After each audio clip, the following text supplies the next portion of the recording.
9. Today we're 7 days after the horrific shooting that claimed the lives of 17 people at Marjorie Stoneman Douglas High School in Parkland, Florida. And on the behalf of our superintendent, our staff, and the board, I would like everyone to stand and observe a moment of silence, please.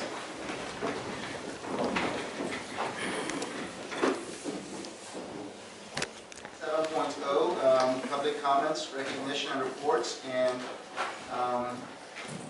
I do have 3 cards. 2 of them are regarding safe routes to school, which is an item that is now permanently on our agenda as a part of the superintendent report under superintendent safety report.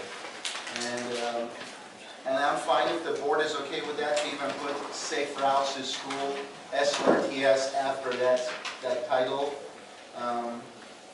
Are we all okay with that? So it's clear that it's about that? Are you good with that, Larry? Acronym, if you want it. All right. So we'll put SRTS, Superintendent Safety Report / SRTS, and if you, Yolanda, if you could make that with the superintendent's permission, that way from now on. So 2 of these cards I'm going to go to at 8.6. And there's 1 card I have here from Mr. Tebow regarding High Desert Student Pickup Plan, which kind of falls under this, but he put it as Matt, would you like to speak as a part of the students' the safe routes to school part? Whatever the school board would prefer. It might be better if you speak there, okay, that's fine. Tebow, because there'll be some stuff before that might affect what you're going to say. Yeah, I didn't find it specifically on the thing, so I didn't exactly. know. I think there's a confusion there. That's what we're going to put SRTS on there now. All right, we're going to move on to 8.0, 8.1, AATA representative. Mr. Sell, any report? Good evening. That's all. Thank you. No comments tonight. Thank you. Thank you for being here. 8.2, CSEA representative. Thank you. Thank you for attending. Thank you for being here.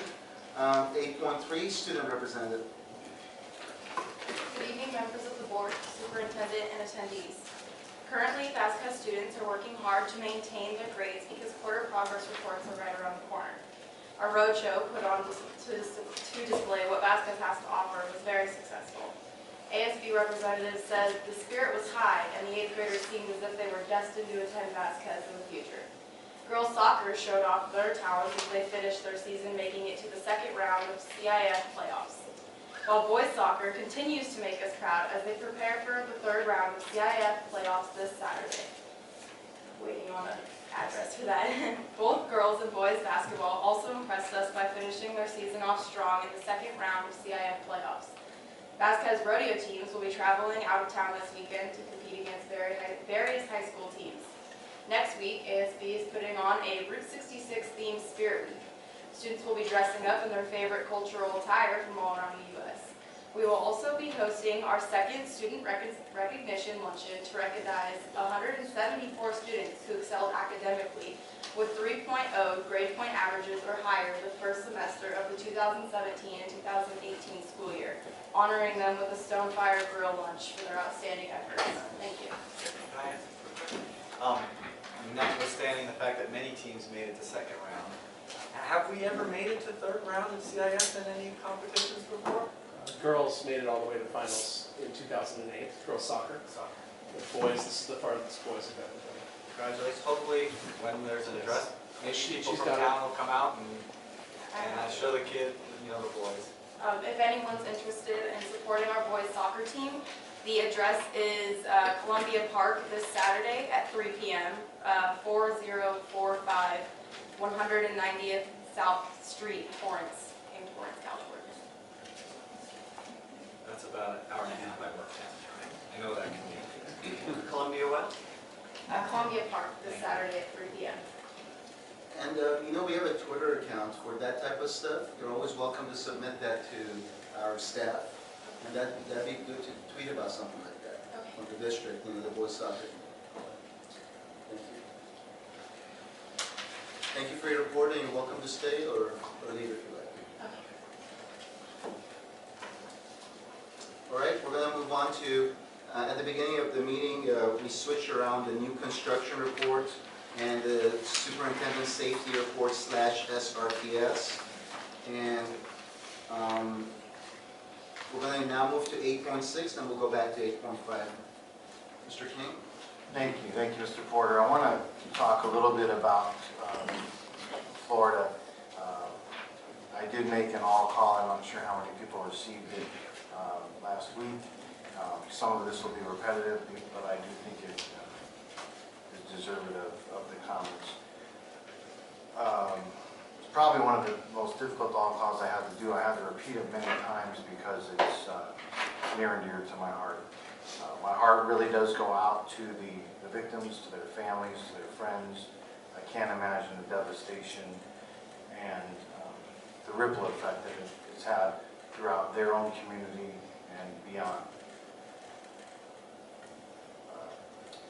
2 weeks ago, we did have our first administrative meeting with a program called Shelter in Place, where 2 deputies came in and began to give us some guidelines, some instructions, some in-servicing on how to move through and beyond threats, various kinds of threats.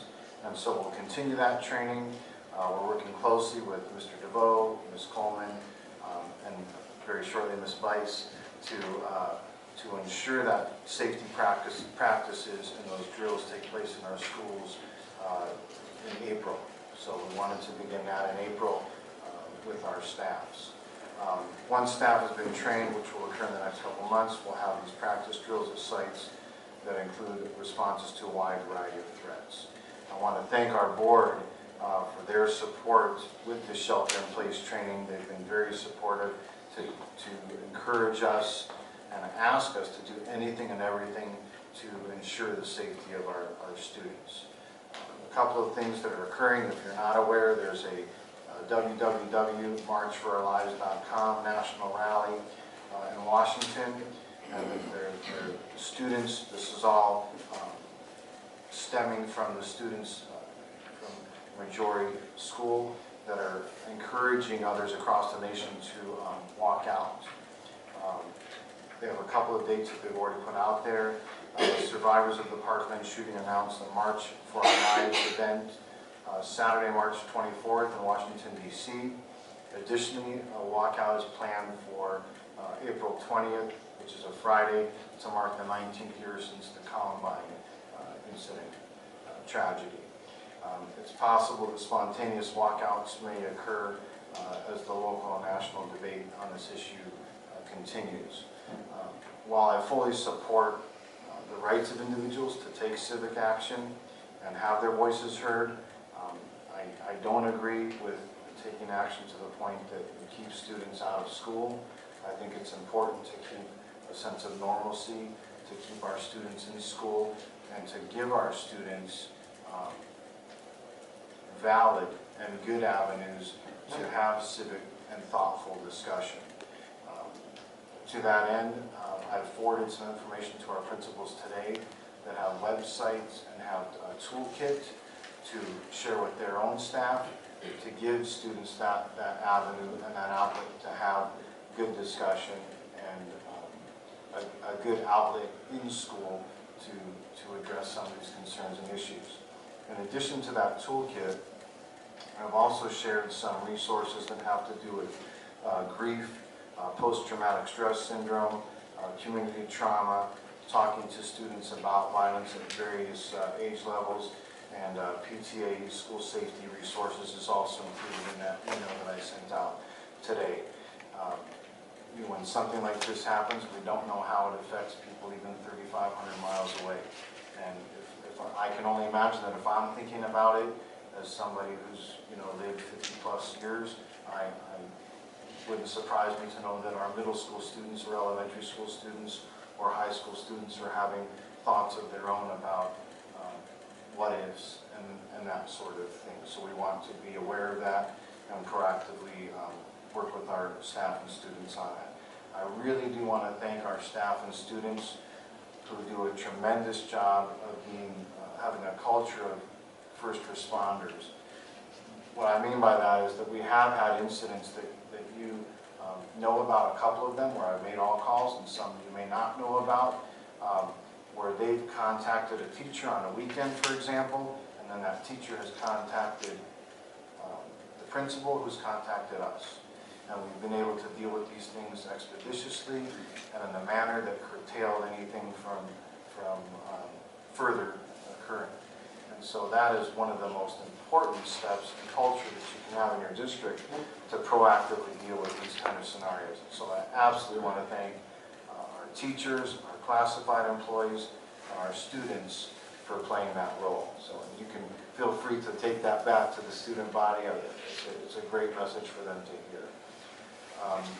In terms of traffic safety, not a lot to report this week. We do have a letter that we've completed that I shared with you 2 weeks ago that we would be developing. We've created that letter. I think Mr. Ford is going to share that letter in just a moment. It's addressed to the Caltrans director. The purpose of that letter is to share what our safety concerns are with regard to the on and off ramps and intersection at Antelope Woods and Crown Valley and where the freeway is. So, Mr. Porter, would you like to share that letter at this time? Yeah, I'd like to share that letter and also 2 letters previous to that between us and the Acton Town Council, just for the public edification and also for the board. As you all know, that we received a letter from the Acton Town Council requesting that we form an ad hoc committee that addresses this issue. And we all had that letter. I don't have it on me right now, but it basically asked for that.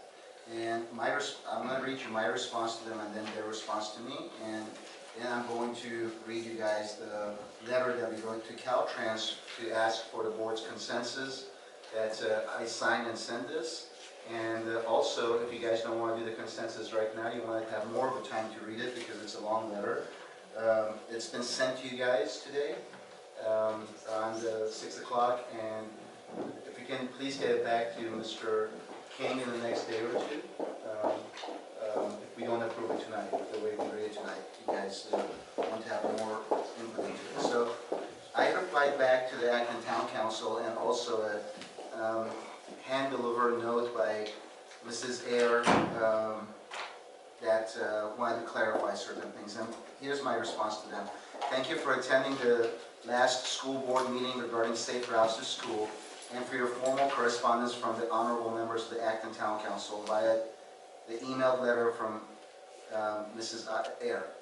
We have placed the items of request on the agenda as a permanent placement under agenda item 8.0 until this joint effort is finalized into a satisfactory solution for our children. The heading of this item will be Superintendent Safety Report, and as we talked about tonight, /SRTS for clarity. And it will include reports from our staff regarding traffic at our school sites. Once we can intelligently identify polarities that exist in our efforts, meaning that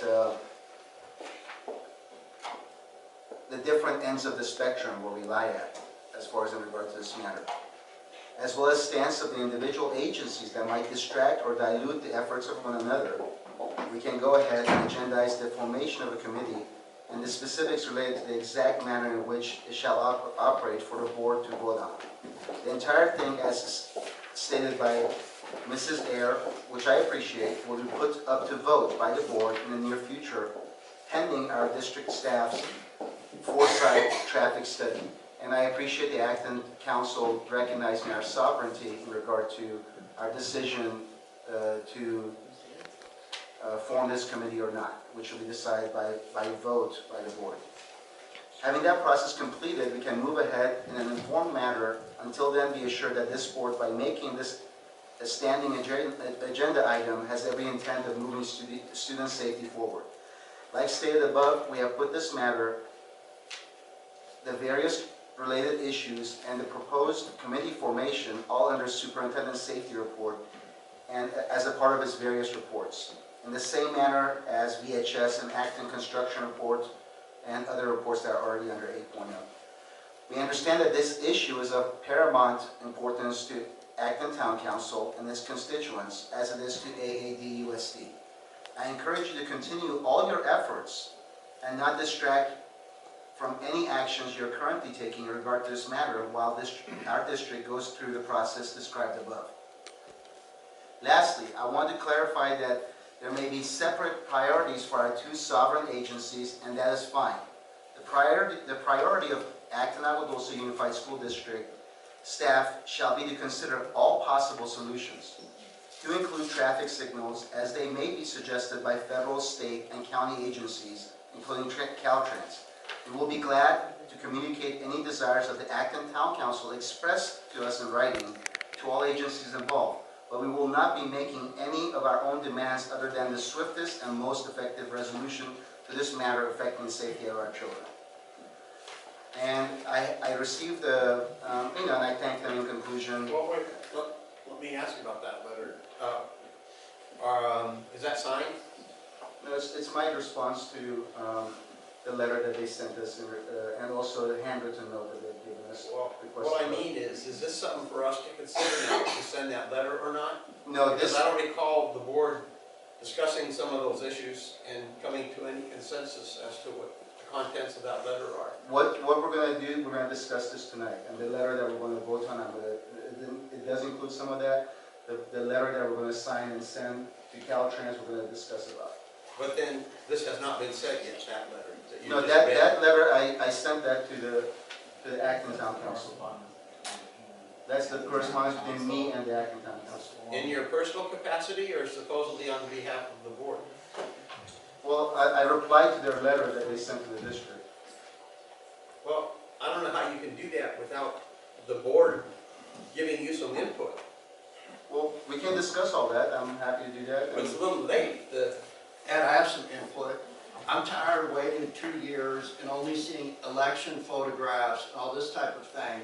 Absolutely nothing has happened. You have two agencies, the Acton Town Council that wants something to happen before someone is run over, and we want something that's happened to have happened before someone is run over. So at the end of the day, they have a more broad idea of whether there's a drive-through in town, whether there are lights, what the trail system looks like, things that we do not have any capacity over that they do.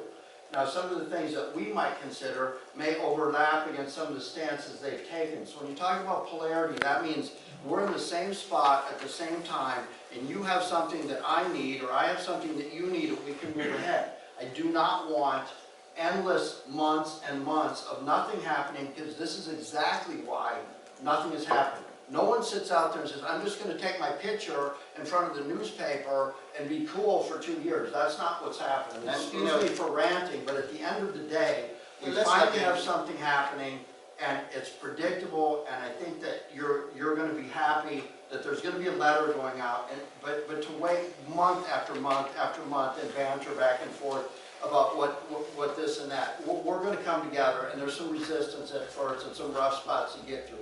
But the whole reason I suggested that this happen and be agendized is staff is going to have something to tell us tonight. Is that correct? Yeah, absolutely. Wonderful. So the quicker we can get to that, I would hope the Okay, better. so, and Larry, I'm just responding to the letter that they had written us, and basically stating our general things that we did discuss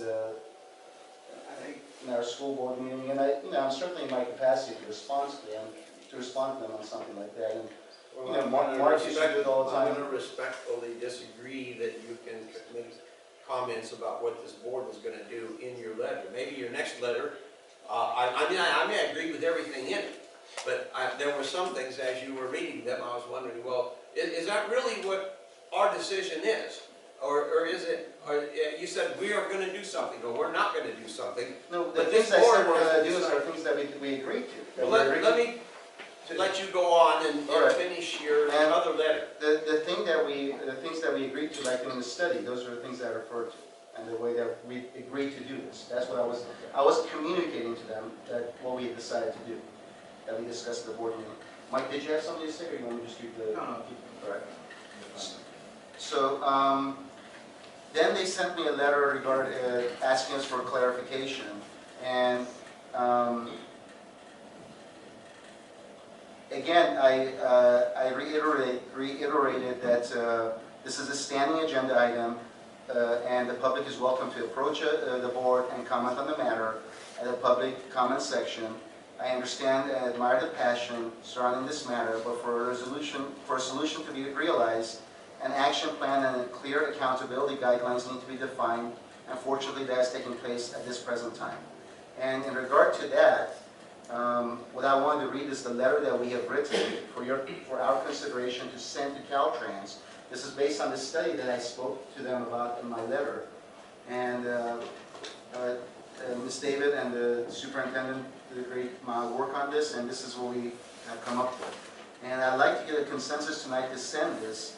If you guys want more time, it's been sent to you, and we can discuss it and take it from there. And this is to Ms. Bowen from Caltrans. Dear Ms. Bowen, we're sending this letter to formally request that Caltrans conduct a safety study to identify and implement both short and long-term safety solutions for the students attending school in the Acton-Agua Dulce Unified School District.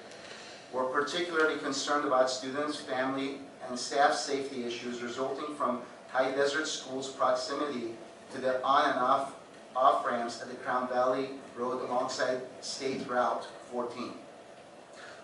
Each day, approximately 25% of the school's students walk along Crown Valley and cross the on and off ramp on their way to the library or local businesses. And all remaining students travel along Crown Valley by bus or car, as that is the only path of travel to and from school.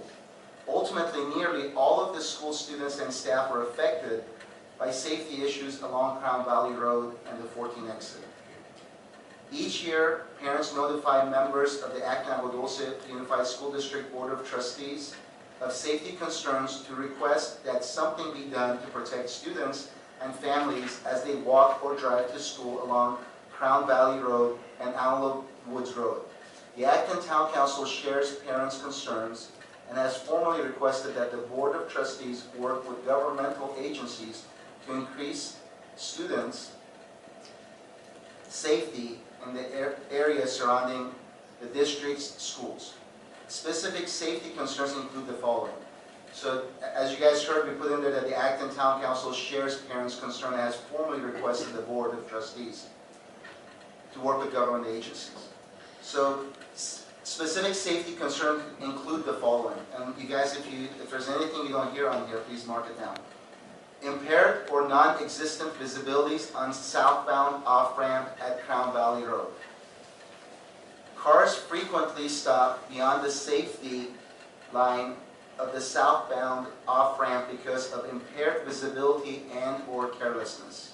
Next, lack of crosswalk for on and off ramps through, although there is no other alternative. There's no other alternative for pedestrian traffic.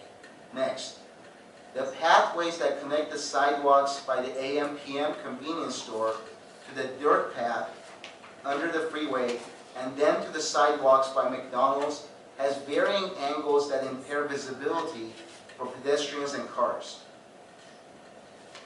So we did a lot of studies on this and tried to come up with a comprehensive list. Next, dirt grading under the freeway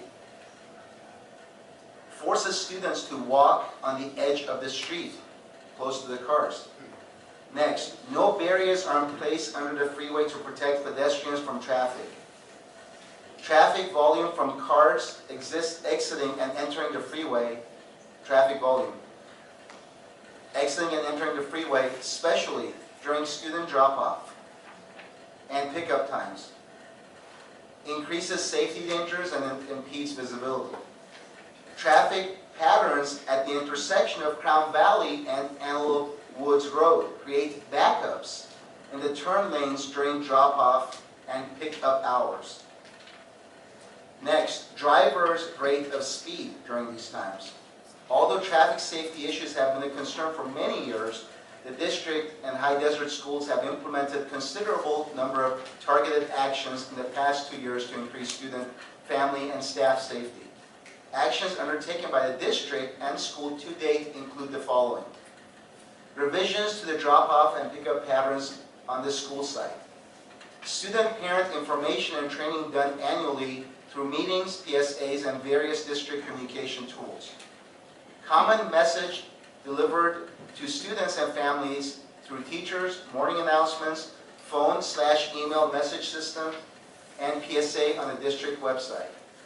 2 cross guards in the morning and the afternoon hired by the district, one at Antelope Woods Road/Crown Valley Road, and one at Sierra Highway/Crown Valley Road by McDonald's there, to support student safety for ingress and egress of High Desert School. Next, parking restrictions and speed limits around each district school provided through partnerships with local agencies. Next, ladder crosswalks at Antelope Woods Road and Crown Valley Road. Next, meeting and phone conferences with local officials, traffic agencies, law enforcement, and others regarding safety concerns and possible solutions. Next, phone conference with Caltrans representative on January 18, 2018 to identify the district's concerns and request intervention by Caltrans in the areas of Caltrans jurisdiction. Next, addition of safety updates as regular AAD-USD Board of Trustees agenda item. And lastly, commitment by a district and Board of Trustees to work collaboratively with the Acton Town Council to encourage investigation and implementation of short and long-term measures by all government agencies, federal, state, and county to increase traffic safety in the areas around High Desert School, specifically Crown Valley Road, between Sierra Highway and Antelope Woods Road. Although the actions noted above have provided some improvements in the safety as students come and go from school, significant safety concerns still remain because of the high traffic patterns and road conditions that exist around High Desert School. Photos are attached to support our concerns. We respectfully ask that Caltrans review the photos, conduct visual assessment of the area, and identify specific short and long-term solutions to increase safety and prevent injuries or loss of life due to the traffic conditions that exist around High Desert School. We request that your response be expedited as much as possible. Our students' safety is at risk every day given the conditions of this path of travel. And we feel that it's only a matter of time before an injury occurs. We look forward to hearing from you and discuss the plan of action. Respectfully, Ed Porter, President, AAD-USD Board of Trustees, and Lawrence King, our Superintendent. You got mine. It's excellent. Larry, not Larry, Ed, sorry. Do you think it's reflected in there strongly that our staff has reached out to the traffic agencies to say, could you come by, could you take a look? I mean, there has been police presence and state patrol presence along the site. Is that captured in there? Yes, absolutely. I think it is. I think Three it times. is, yeah. Because what I hear here is these back and forth letters or something else, but this formulates us saying, hey, we're doing everything we can. Now, it's time for you to step in.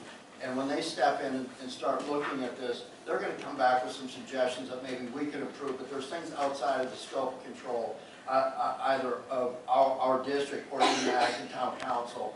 And when I talk about accountabilities, that means if you're Caltrans and you say that, and you recognize that there's a problem there, it's up to you to solve it and not promote, two agencies that have both of their hands tied to do anything. So thank you for that. It's an excellent letter. And Well, I'm going to give credit where it's due, and I really want to thank Ms. David for her help with this whole piece. So appreciate all your efforts on this. Yes, same here. Thank you so much. will that be shared with the public Absolutely. Yeah. tonight? Once we have consensus, are we all good with this? Yeah, because one thing I noticed that is maybe indirectly in there, but it's a direct problem.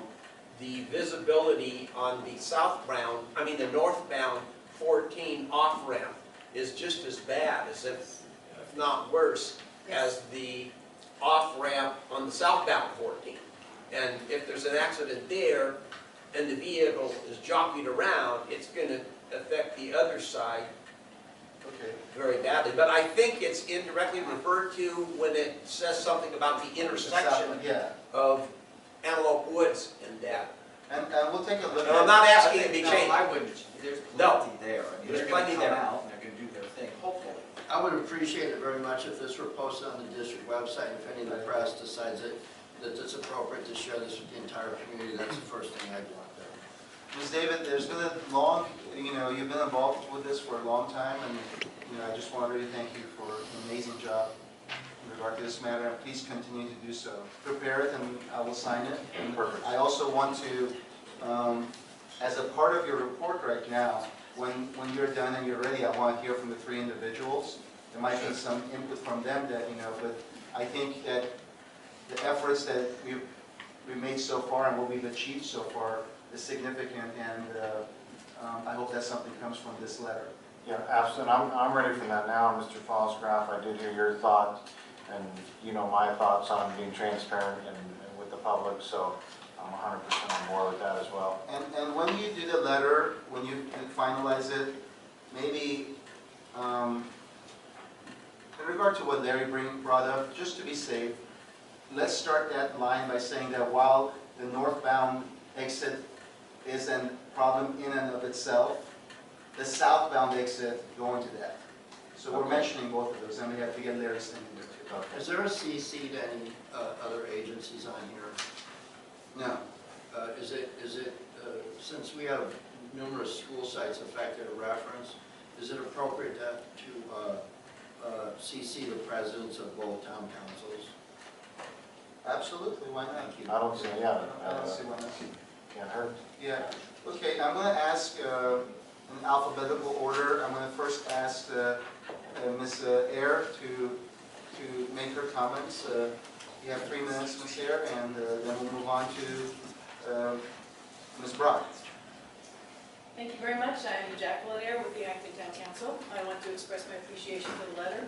I also would like to express my appreciation for your clarification for Mr. Fosgraf about what polarities was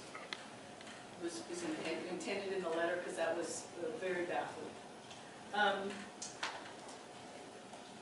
A comment was made that suggesting that the priorities of the school board might be different from the priorities from the Acton Town Council when it comes to safety concerns for our students.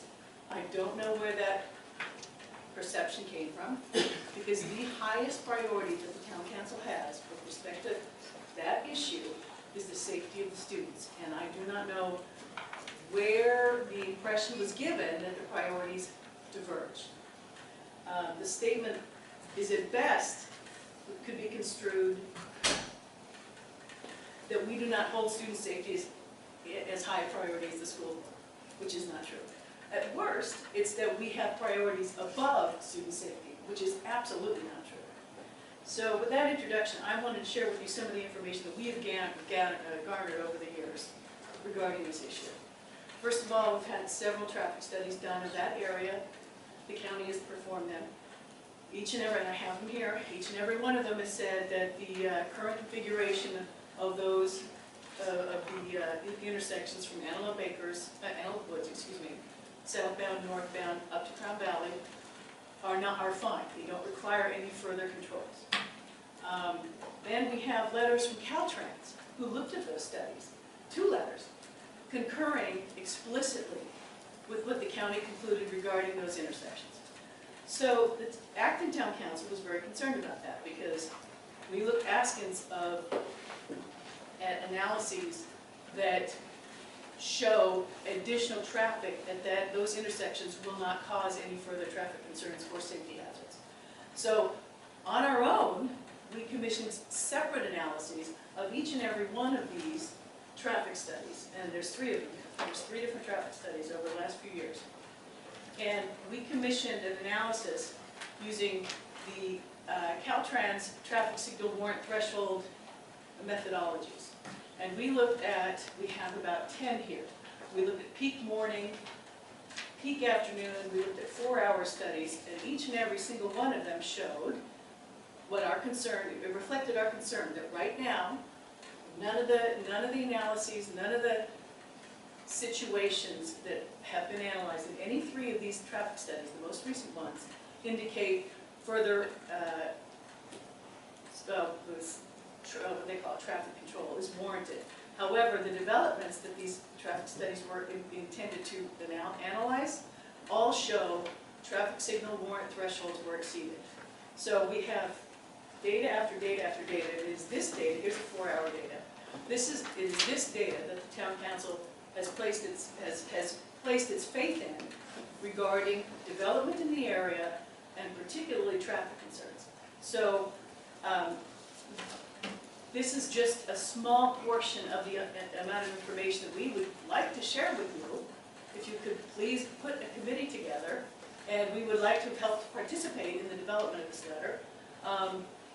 It's a great letter. I agree with what Mr. Layton said about the northbound site. It's called line of sight, so that's the term you would want to use, the northbound line of sight concerns, because most of that view obstruction is because of Caltrans's own signs. So I would encourage you to add that letter, that intersection in there explicitly. But at any rate, it is important that this board and the residents understand that the Acton Town Council has no priorities that differ from the school boards when it comes to child safety. My son went to that school. Ms. David was his principal. She knows how committed we are and the town council is. And I want to make sure that that is understood here. Thank you very much, Ed. I do have, as I'm allowed to make, a very brief response. And that very brief response to Jackie's comments are that the statements in that letter that there may be different priorities between the Acton Town Council and the school district is not the opinion of this entire board and was not considered and discussed. That is an accurate statement, and that's probably what triggered me to make the comment of what I did. And the thing that comes up in that is traffic light in Crown Valley and Sierra Highway. Two different views, people on both sides. That's all my big comment is. I agree with her in that I did not become a party to that letter, and the rest of the comments I'll reserve for board member. Okay, thank you, Larry, and I appreciate your comment on that. Any comment from you? I You gotta think, keep it brief. yeah, I think that this idea that somebody doesn't think that student safety is like paramount to everyone, I don't get where that's coming from at all. What I don't really understand, and what I think only the agency is going to be able to tell me, is everything that you just read there said to me that there's no need for further controls. And so what I translate to that in my tree guy brain is we don't want traffic signals there. That's what that related to me. And I'm, okay, so you see how easily things are perceptions don't line up. But for somebody to take this and turn it into, oh, no one cares and he said this about that. No, I want to hear what Caltrans says about this. The part about that the grade is like this, how does a kid walk under an overpass on a slope like this and not be out in the middle of the street? So there's some fundamental questions that have been framed.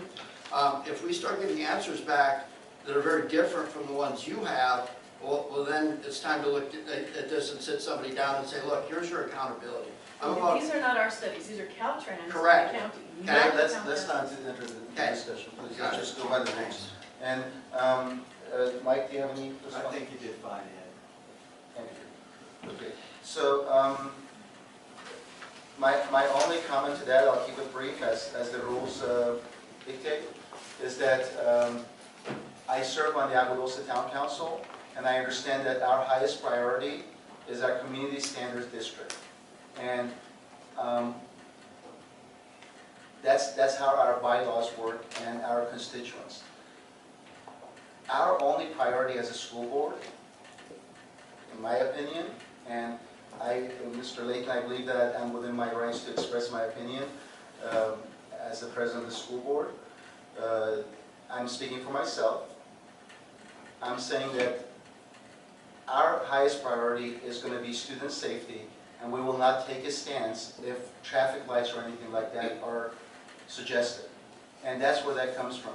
I have mentioned in my letters, in both of my letters, a few times that we understand that this is an item of paramount importance to the Acton Town Council, and that I appreciate your passion and your efforts in it. I don't mean to in any way convey, and I'm very sorry if it's come across that way or interpreted that way, but that's not my intention, that you guys don't care about student safety to a great deal.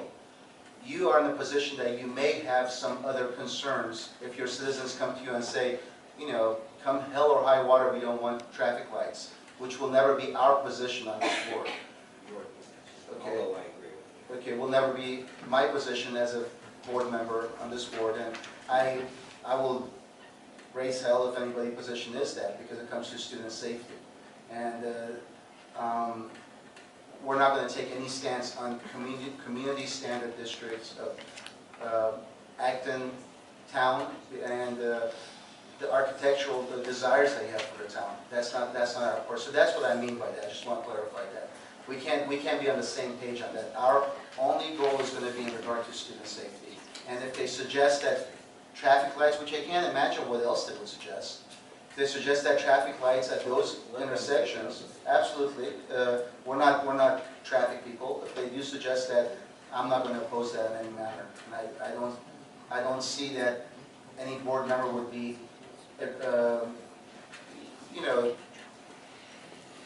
satisfying their fiduciary obligation if they put that ahead of student safety.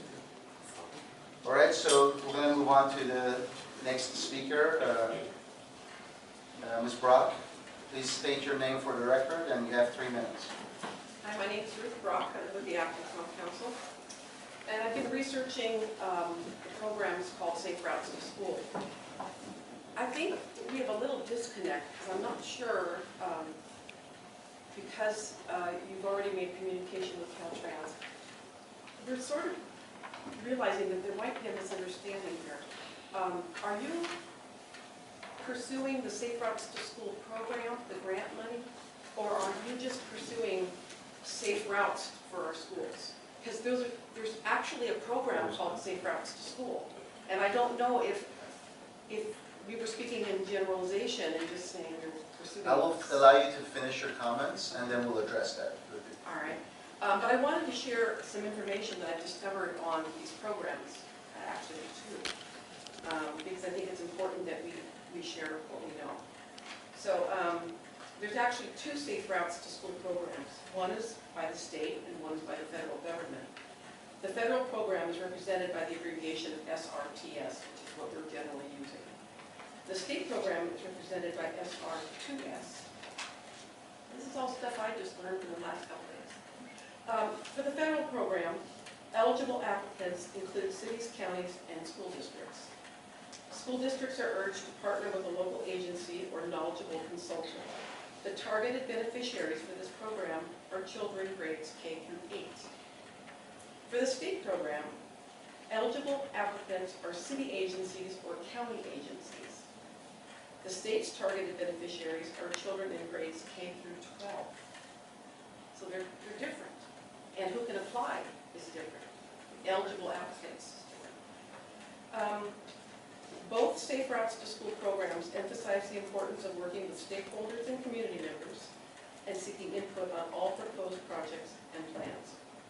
For both programs, we need to create a cohesive action plan, which you've kind of got a little start on by identifying the traffic issues you see that exist. So those are important, that hang on to those.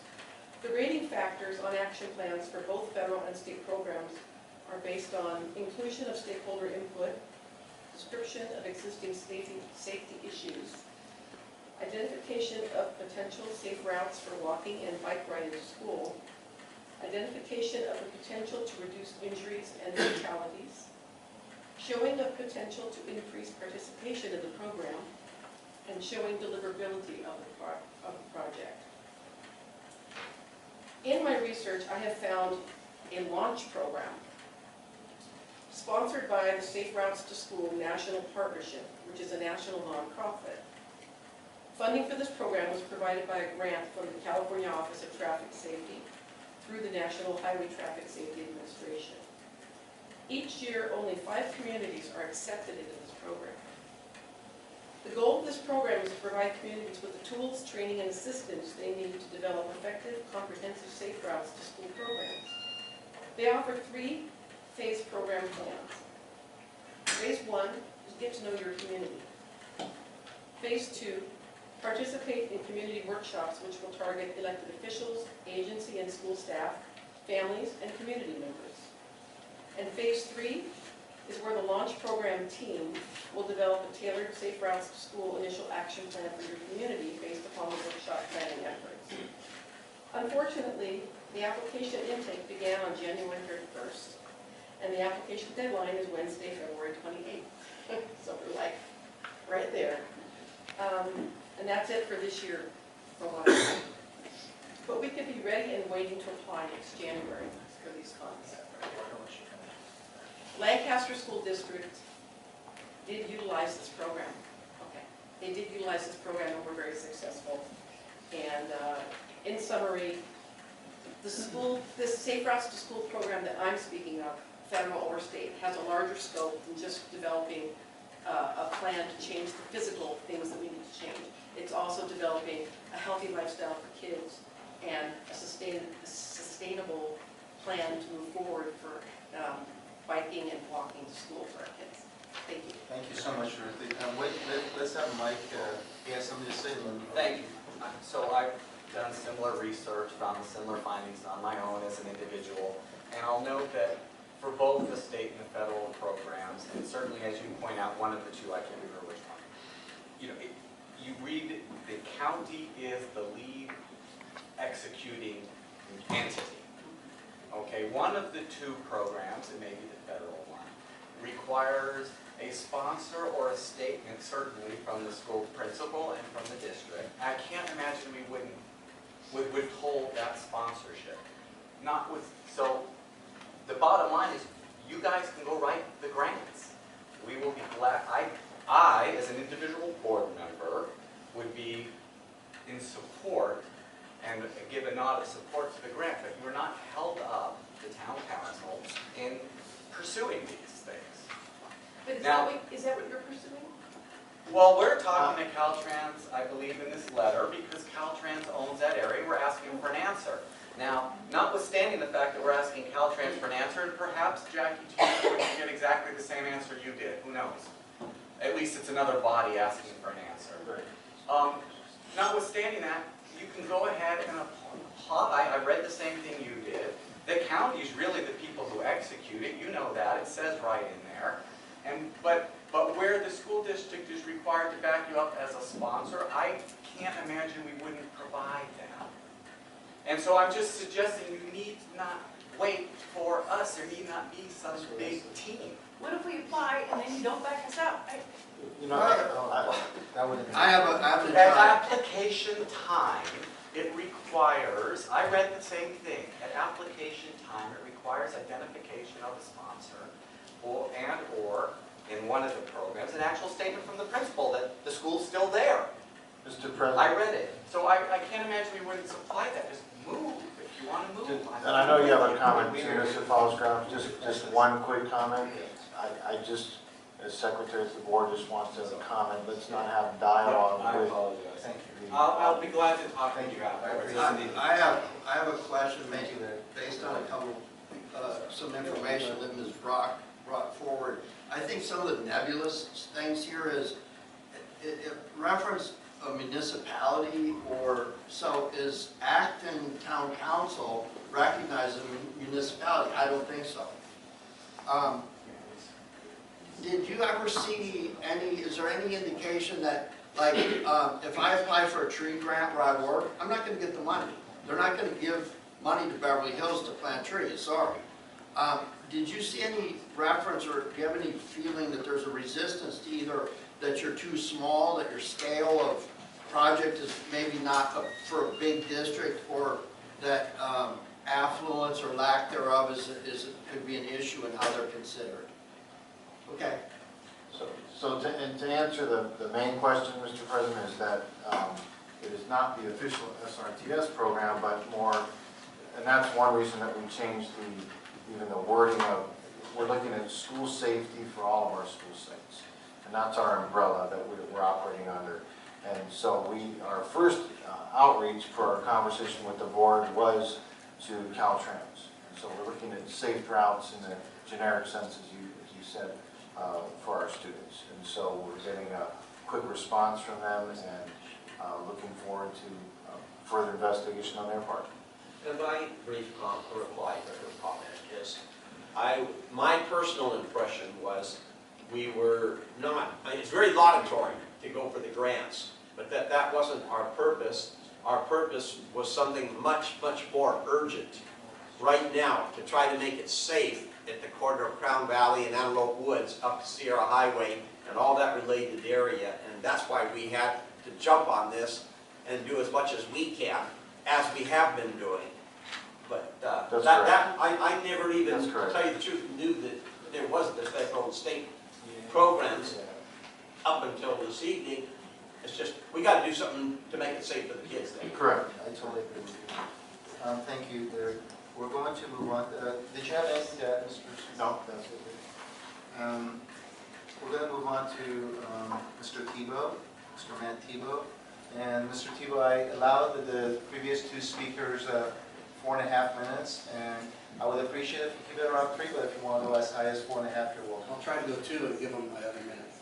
All right. Matthew Tebow, retired deputy sheriff, 5 years off and on traffic enforcement cop. That's the official way to say it. 2.5 weeks ago, there was a CHP officer parked on Antelope Woods Road across from the school, and which is where I park, and I asked him a few questions. One, I said, isn't it illegal for all those cars to be driving in the passenger loading zone?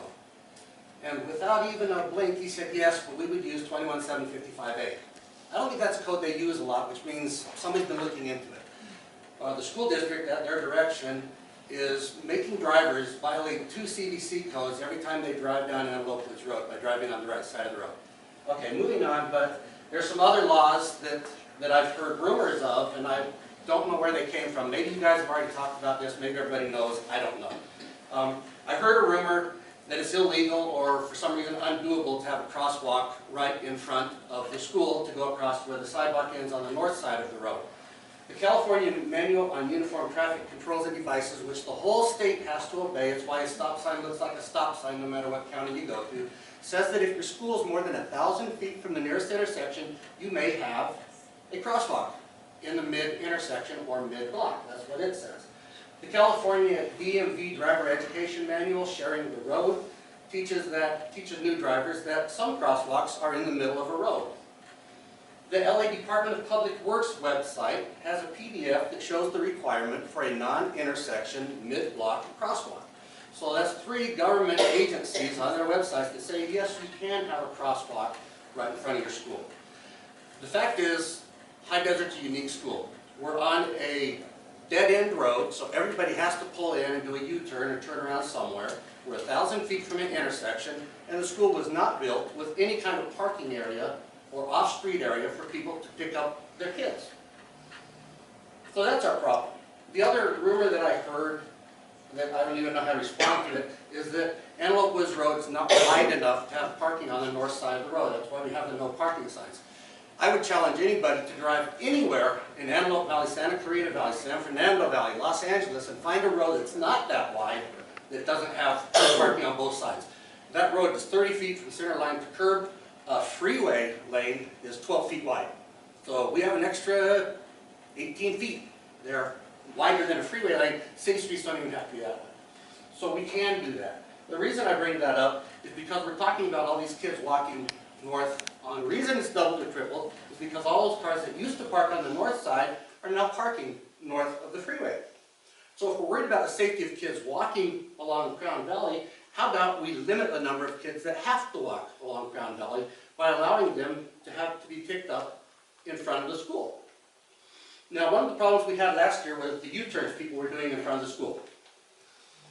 We don't have that problem anymore because the school always had the ability to fix that. We're using the bus parking area to turn drivers around. The sign is still there. It says the buses only, do not enter. The sign's still there. The school forced people to do a U-turn because it's a dead-end road. It doesn't loop around to come out another way. So now we've got an easier way for people to turn around without being in the intersection, without being a U-turn. If we had the crosswalk there, we would eliminate the number of kids crossing at Crown Valley and Antelope Woods Road, which in my opinion is the most dangerous place in Acton to have kids cross the road at that time of day. We would eliminate that, If you have those extra 30 or so cars that you park on the north side, you eliminate 40 or 50 kids, because a lot of people pick up too, that are walking on the Crown Valley Road. And the people who are parked on the south side, that are driving up to pick up their kids, that are breaking 2 California Vehicle Code laws to do that, don't have to do that. They can park there. Now we don't have to have cars driving right next to where the kids are walking. When they pick up their kid, they merge back into the lane, go past the school, into the bus loading zone, turn around and come out. And you have your crosswalk right there in front of the school, so there's no kids running in front of cars. So I know common sense is probably not the best argument, but that's the way I see it from my perspective, and thank you for your time. Did I do it under 3? Yeah, right at 3. You're good. Mr. Tebow, I would greatly appreciate if you could put that stuff in writing and share it with our district. And, you know, Mike has some comments about that, but you'll keep Well, it. it's all on the internet. The CAMUTCD, which follows the U.S. Manual on Uniform Transport, it's like 1,509 pages. So I was just going to comment, because I looked into this at the beginning of the school year thoroughly with Ms. David and you might not have been here at the time, Mr. Sparna. And because of some of these concerns, I think they actually came from you. We spoke on the phone. I think it's important that the public know we don't make these changes on our own. We fully involved Caltrans, the CHP, the county, that's the county. Yeah. We had a traffic survey professional come out. It's not like we go make up these changes. We had an interagency team who helped us implement these changes. Now, for every parent that I hear that doesn't like them, because that's still what this is, I've heard 2 parents who tell me it's better. That's not scientific, but regardless, nobody ever likes a solution. It's a tough problem. It will always be a tough problem that we cannot fix. And I just want the public to know we don't go out and do this stuff on our own. There were multiple agencies involved in this change that is obviously still rubbing you a little bit wrong. So I'll just leave it at that. I don't want to turn, I know, but I just want people to understand. It's not like we go out and just, on a whim, change traffic patterns. Can I respond to one thing that you said? Deputy Scott Short's a friend of mine. I used to hire him for overtime. He said that he tried to make some comments and that he was just ignored completely, and so he said, I'm checking out, you guys do whatever you want. And so I don't know if it was really requesting help from these agencies or not, but that was what he said. I will reach out to him. He's retired. One thing, the thing that makes most sense to me out of all of this is if you could put the kids not crossing at Antelope Woods and Crown Valley, if they were already on the same side of the street as the 7-Eleven or whatever it is there, that sounds attractive to me. You're talking about a mid-block.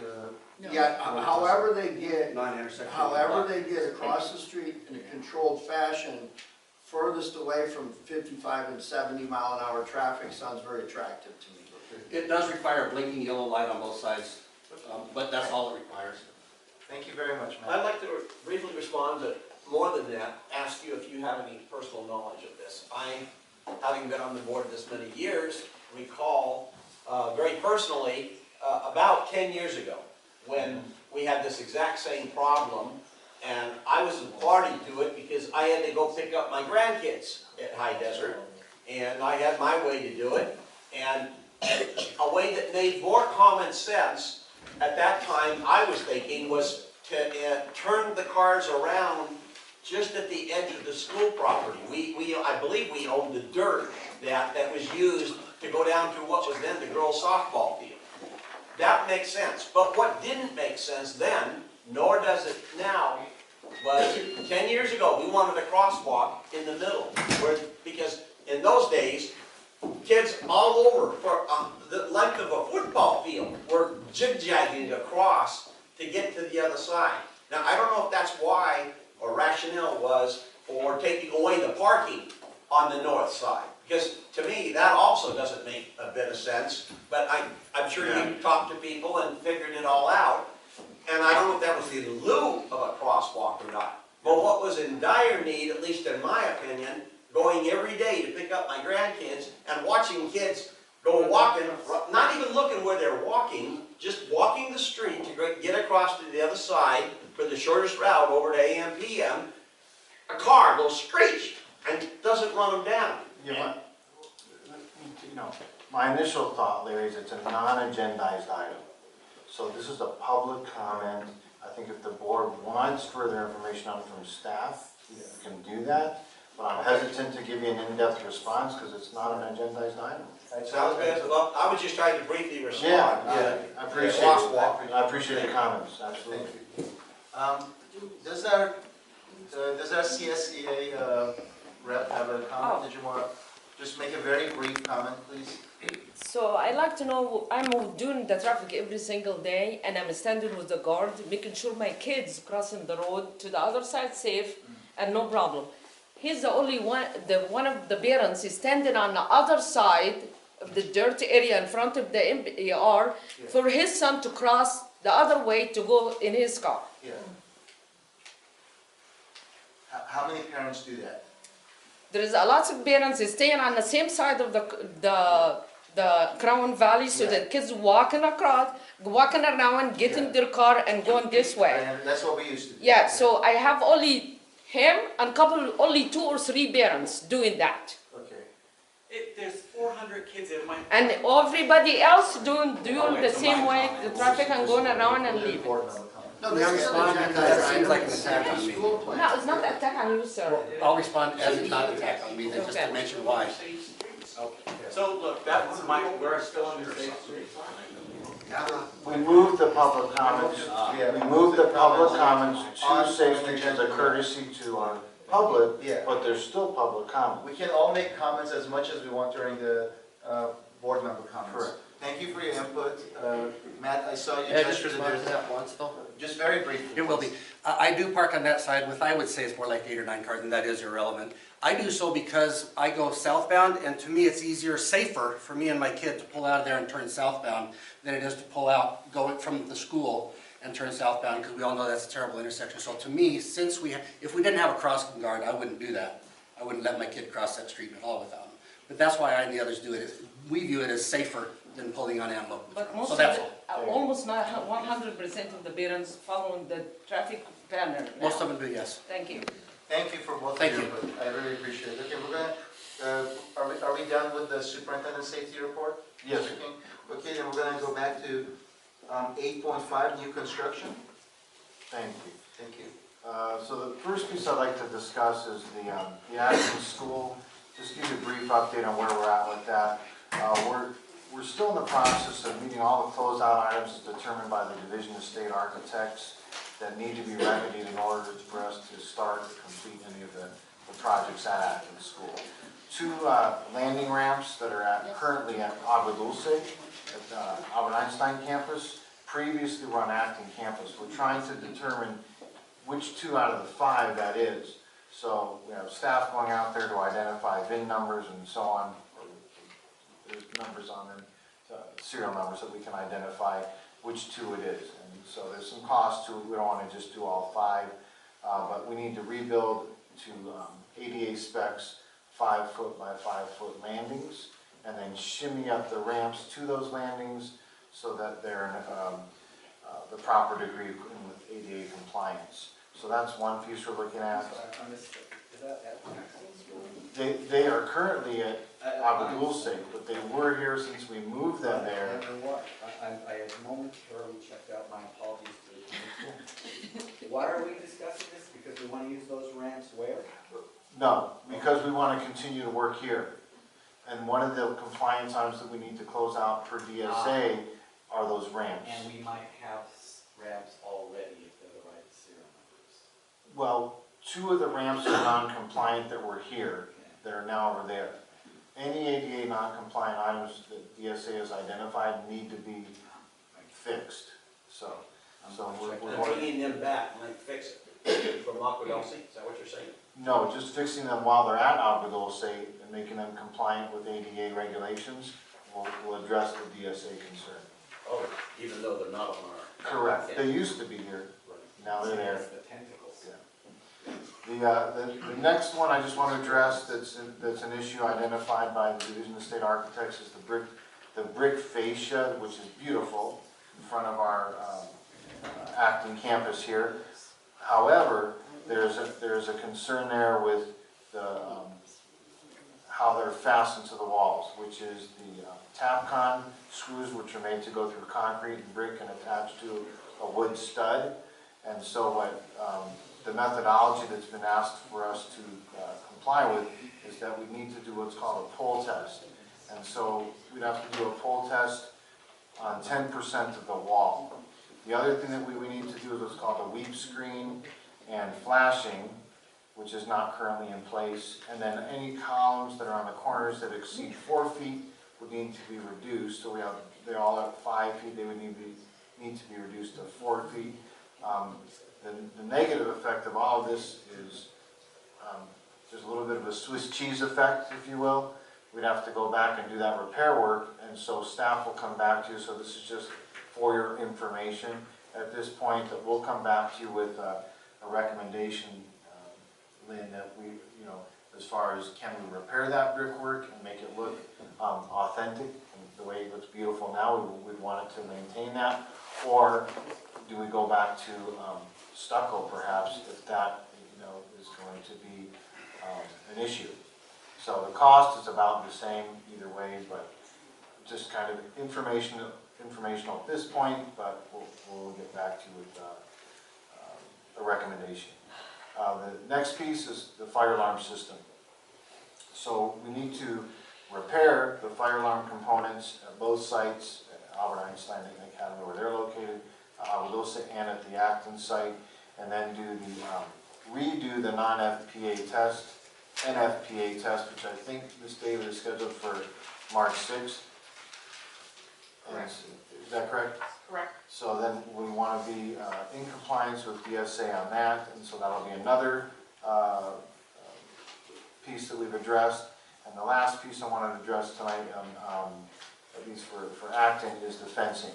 So I appreciate the board's support on moving forward with the removal of the fencing. You can anticipate staff coming forward with a recommendation to put in a new fence that is more community friendly, so to speak, either a 2 or a 3 rail type of fence. And the material we're looking at would be a steel material, but it will have the wood appearance. So we can have a powder coated steel material that will be solid, last for years, but have a wood appearance. So we're looking into that. Phase 3 at Vasquez High School. Before you move on to that, I have a point of order of inquiry. Sure. So I'm not told I can't talk. I had requested at the last board meeting that what I'll just use the loose term, student housing, be on the agenda. And what I want to talk about has to do with Acton School. Is this the time to talk about it? Or I just don't see student housing We listed have here it on somewhere. on future agenda items, that's where you asked for it to be put, and it's on. No, I asked for it to be on here, on the agenda, so it could be discussed, because people didn't want me to discuss it at the last board meeting.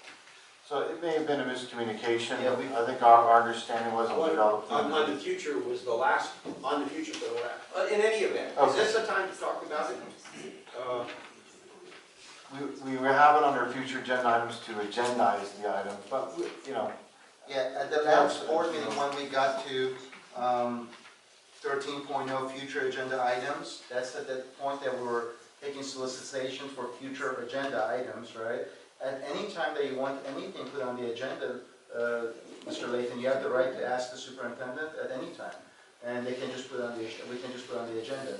For future agenda items, it's items that we put on that have ongoing, and at that point you asked for that. I know we kind of had an exchange about it, because I felt that we should only discuss the merit of it being on future agenda items as opposed to the item itself. Well, I just want to talk about it this evening, I don't care where we talk about it, but this seems the most logical place under new construction. Okay, so I have a comment here. I asked for the summer school program, a review of the summer school program about some performance and just give us an update and what that means. And when I asked for that, it's been 2 meetings at least, and I asked that staff, when they're informed and have worked with whoever's going to do that, to put that together, that they come forward and give me a meaningful presentation And I certainly don't expect it just because I say something tonight that the world will stop, especially on something that's, we all know that Acton School and student housing is high on our priority list. I don't think that's a surprise. But I do think, I've had this, and it's still carrying to next meeting, and I know it will turn up sooner or later, but I think staff, I've at least given them the ability to say, when you have all the information that you need to give me a presentation, then I'll respect that you'll give it to me at that time.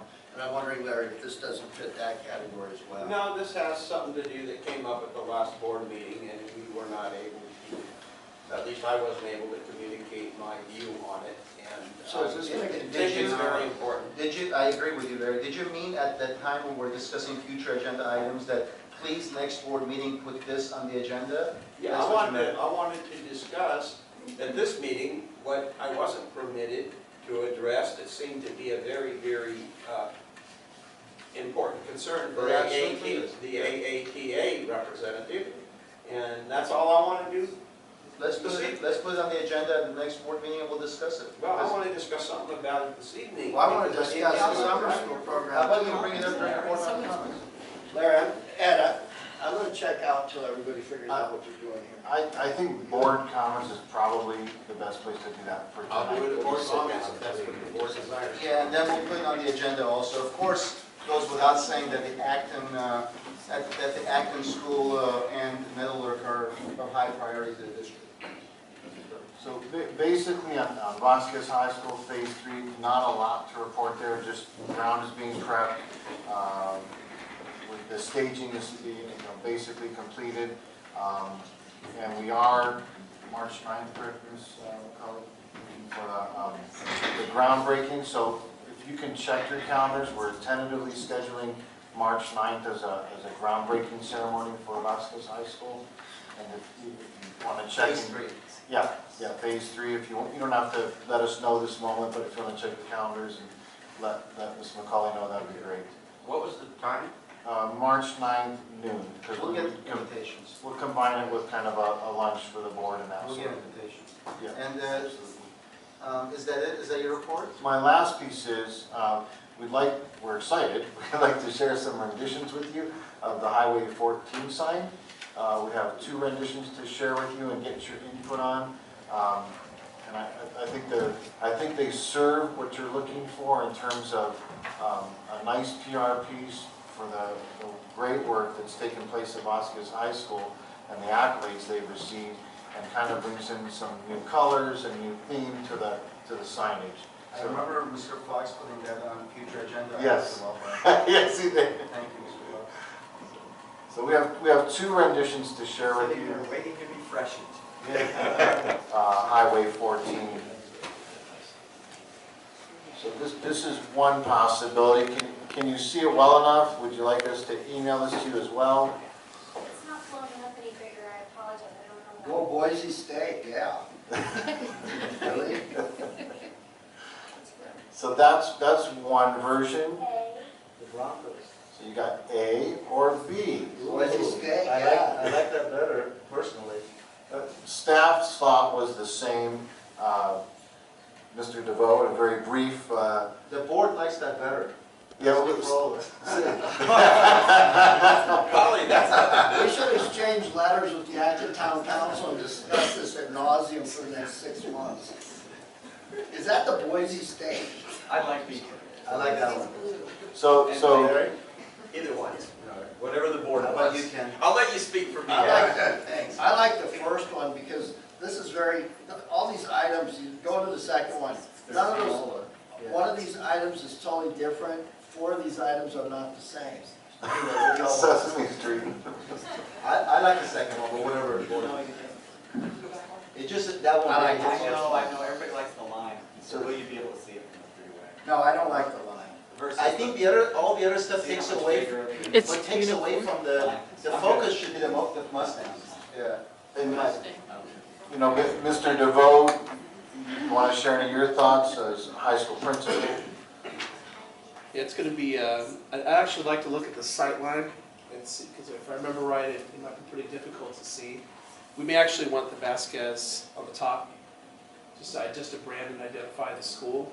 It might be too low in the bottom half to be seen driving by the freeway. And they'll put the other stuff down And the below. accolades somewhere else, but graphically, I like the line better, it's cleaner. It keeps the logo more isolated, which brands the school better, It makes the logo stand out. in my opinion, yeah. But we may want Vasquez higher, just by where that sign is located adjacent to the freeway. I have to take a look, get out there and take a look at it. Okay, so if, He says the first draft. first draft. You don't need anything from me, whatever you think about. It's beautiful.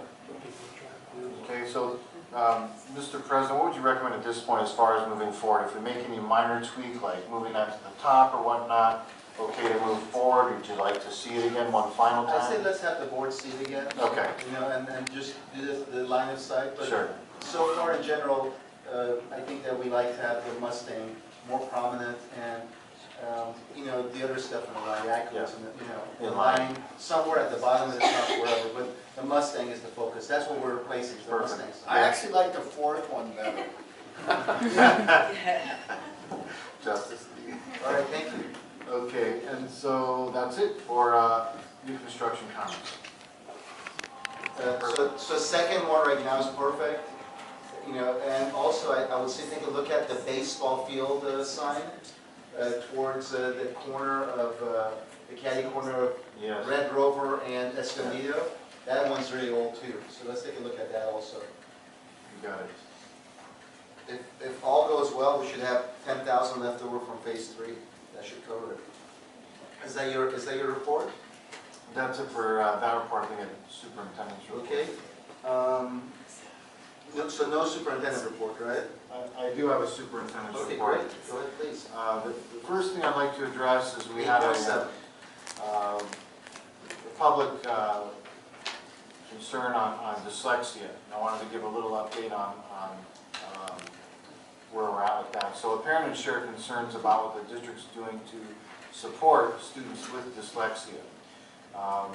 In a brief update, there was some confusion that the district was mandated to have dyslexia guidelines in place when in fact it's actually the state superintendent's office that was mandated to have this in place.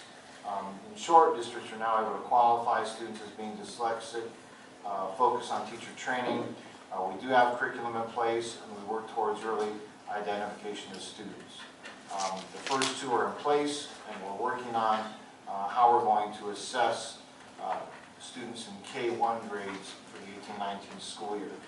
I did have a sort of email dialogue with a RSP teacher recently, as well as Ms. Coleman, school principal, and there is a thorough understanding of the curriculum that we have in place and the strategies that we have in place to assist students who have dyslexia. I'm very comfortable with what they shared. So that's on that piece. On schools to watch, very briefly, Mr. Porter, you and I will both be in Sacramento next week to accompany Ms. David. This is very exciting that we've made one of, I think it's 40 schools, we designated a list of schools to watch, and this is at a conference for California leading middle schools in Sacramento, and this is where they recognize schools that have been redesignated. And I think this is the third time that High Desert will be redesignated with that status, if I'm not mistaken. And Ms. Weiss, you're coming up shortly, but you are coming into a school that is excellent in this regard, and you'll come to know it well. But we're very proud of our staff and our students at High Desert Middle School. Very last piece is just a little update on Stay Gold. One of the things that we want to do is kind of have a process for these awardees. Now there was one I gave out to Mr. Demas, as you recall. I think it was well deserved. It was just getting this program going, and so I gave that one out myself. Mr. Fallsgraf was present for that assembly, and Ms. Coleman helped facilitate that assembly. He's a retired custodian, and I think it went well. What I'd like to put in place, though, so it's not just the superintendent arbitrarily giving out this recognition in a formal way, is to have a committee with teachers, classified folks, administrators having input onto people that have really made a significant contribution that maybe went to school here, maybe have grandkids that go to school here, that are really a living, breathing part of the community. So I know AGCO is looking into some recommendations for cabinet on how that process might work, what criteria would be in place, how you nominate somebody to get a stakeholder award.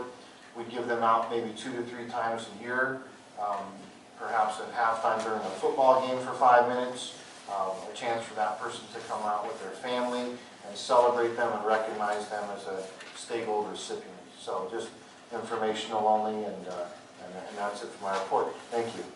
Thank you very much, Mr. King. We're going to move on to 8.8, board member comments, and I'll start with Mr. Falsgraf. Thank you. I'd like to give a shout out to all the students that participated in the local Lions Club speaking contest. Having been good in one thing in my life, debating, that's always been very important to me, so shout out to them. I'd like to take a second to talk about a passing of a student, one of our young community members, Dalen Scott Graham, was a VHS graduate. He was an Eagle Scout. He was a friend to all, especially those that are most, have some of the most significant challenges.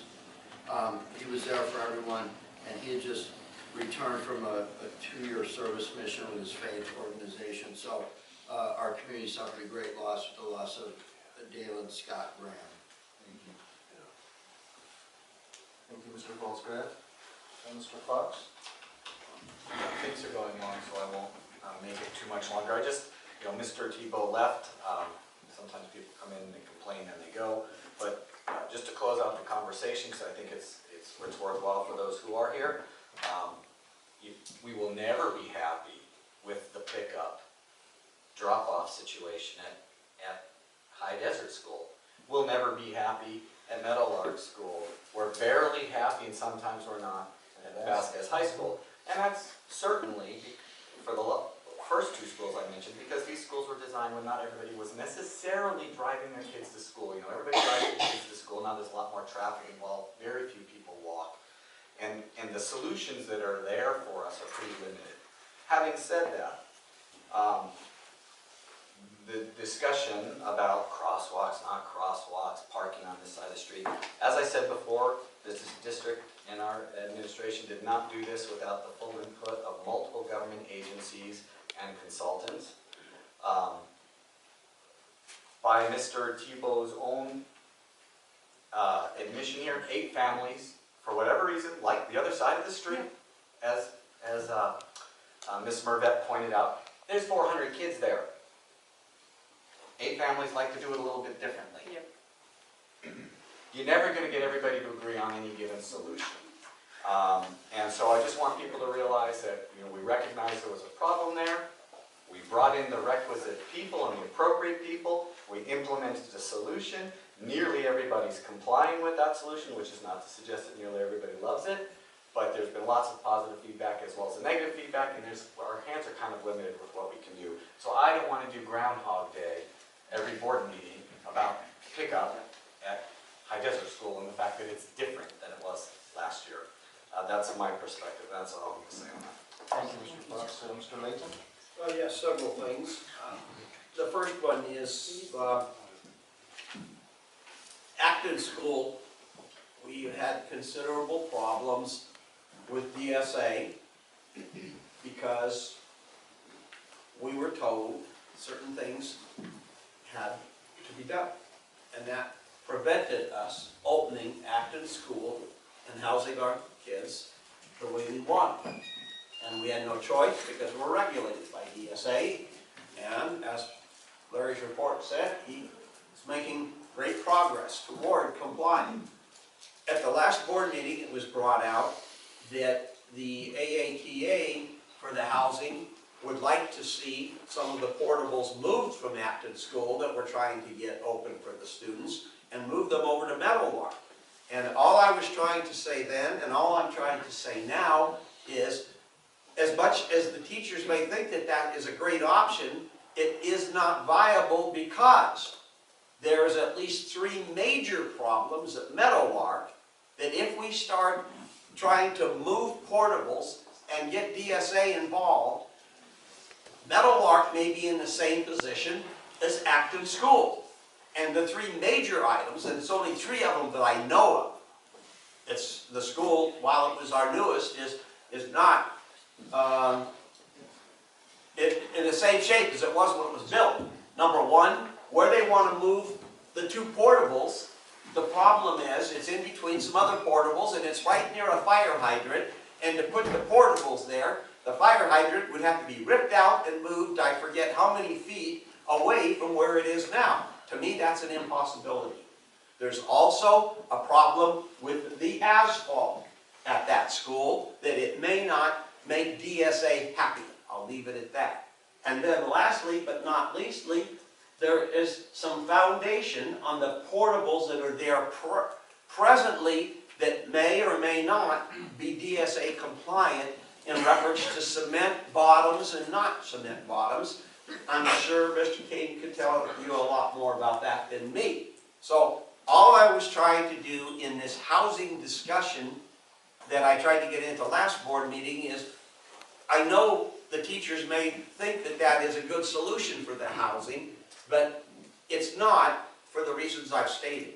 The other comment that I want to make is that I'd appreciate it, Mr. President, if when we have letters such as that, that I have them, I won't say I want to have the 72-hour rule enforced to get them to read them, but I'd like to be able to read them, digest them, understand them well before the board meeting. And I was here for this board meeting at 5:30, so the letter that went to me at 6 o'clock is probably sitting someplace on my computer, and I'd appreciate that. And lastly,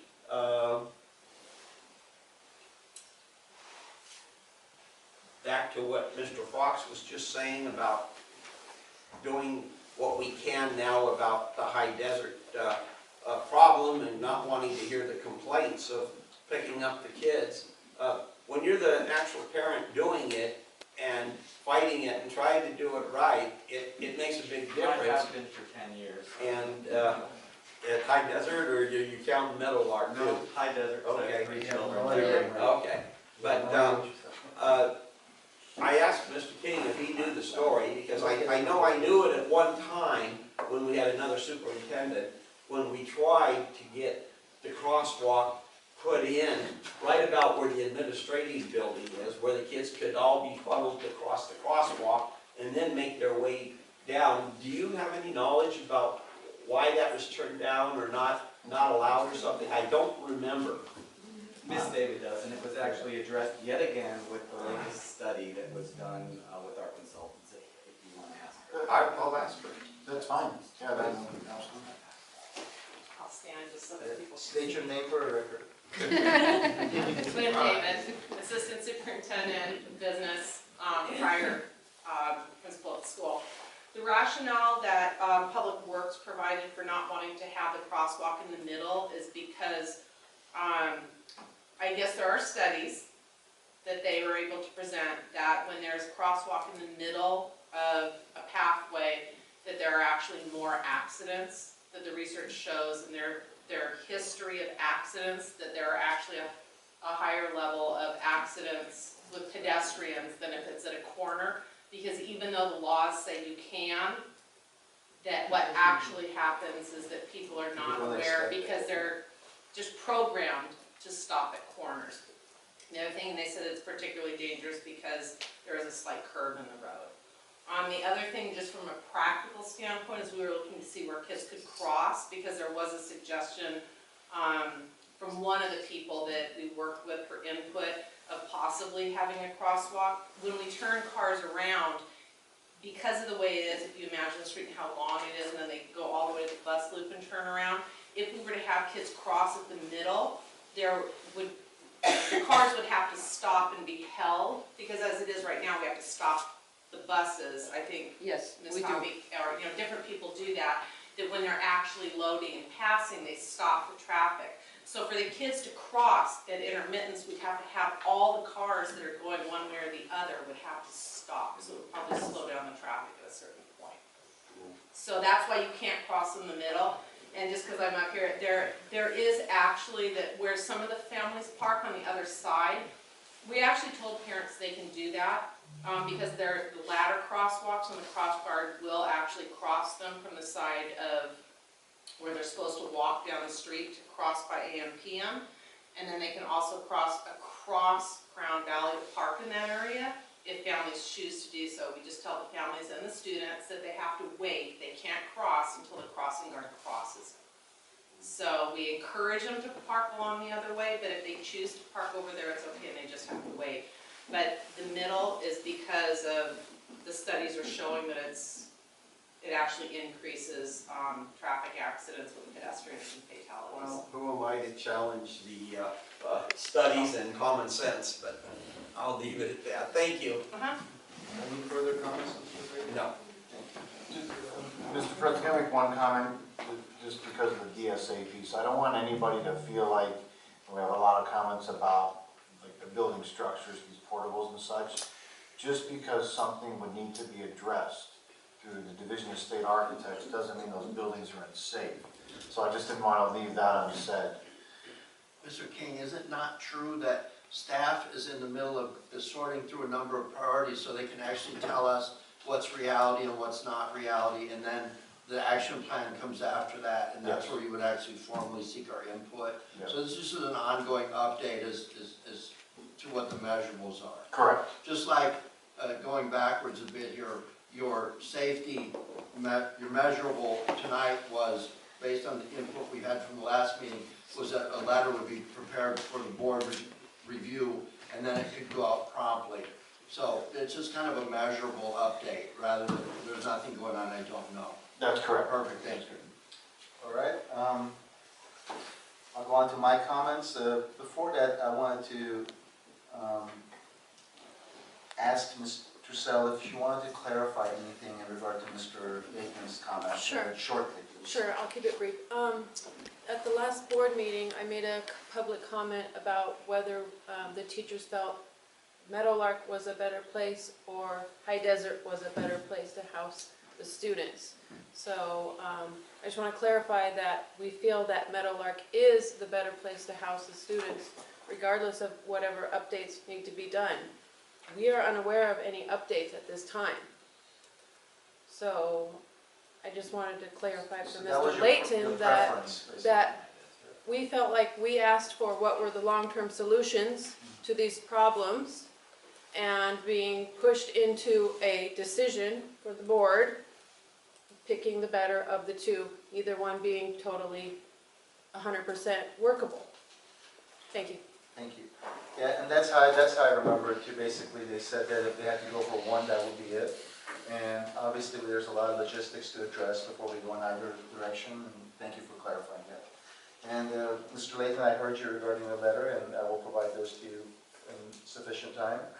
And also want to clarify that while the president does the agenda, and we meet about 2 or 3 times before each board meeting, as Mike knows, and I met today and last week when you were at your conference, I discussed it with Yolanda. There's a process of kind of like a line of how things come onto the agenda. But at any point, any board member has the right to ask for something to go to the agenda, either from me or from the superintendent. And then when we get together to do the agenda before posting it, I don't see in any case where I would ever take something off of that. And if I did, I would certainly talk to that board member who requested it, and it would certainly be I would be in agreement with the superintendent. I wouldn't say that, hey, I just want to take this off for no reason. So anything you want on the agenda, as late as 73 hours before the meeting, you can bring up. As far as the way I see, and it's historically been future agenda items, it's been kind of like, let's consider this for the future. When we come to that point, like, let's consider looking into redoing our developer fees. And that's the kind of stuff that kind of sits on there for a while. So I just misunderstood you last time, I'm sorry about that, and I think you meant to put it on the agenda. Let's next board meeting put this on the agenda, it's about time. Sure. And let's discuss it, and we'll have discussion, and we'll go through it till we get to that point.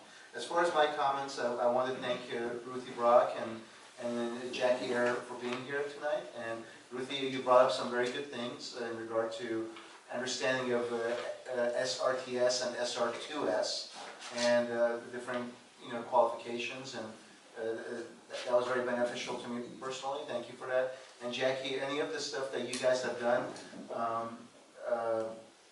we would love to be able to take a look at that, and incorporate it into the things that we're doing. But I hope that the letter that we worked on, our staff and the superintendent and myself, we put a lot of time into this. I hope that that letter gives you some measure of comfort and our language in there that we're taking steps towards addressing this problem as much as we can as a school board. I wanted to thank the CSEA representative for having the courage to bring that up and to point out that you were saying 2, he was saying 5 or 8 or something.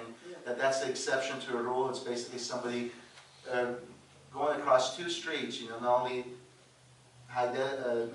Antelope Woods, but then also Crown Valley, and there's two places to cross. Yeah. If the child has already gone by the freeway side, which a lot of them do. Yeah. Okay. All of them go to the line. So that's an exception to the rule. So I appreciate your courage and the eloquent manner that you did address that. Okay, and that was beneficial to us. And I want to thank also Cassandra Coleman. I recently heard, both my parents were educators, and my grandparents raised me, and my grandpa eventually went from being a math teacher to a principal, to a superintendent, and he later served on the board. And I really liked his style of teaching.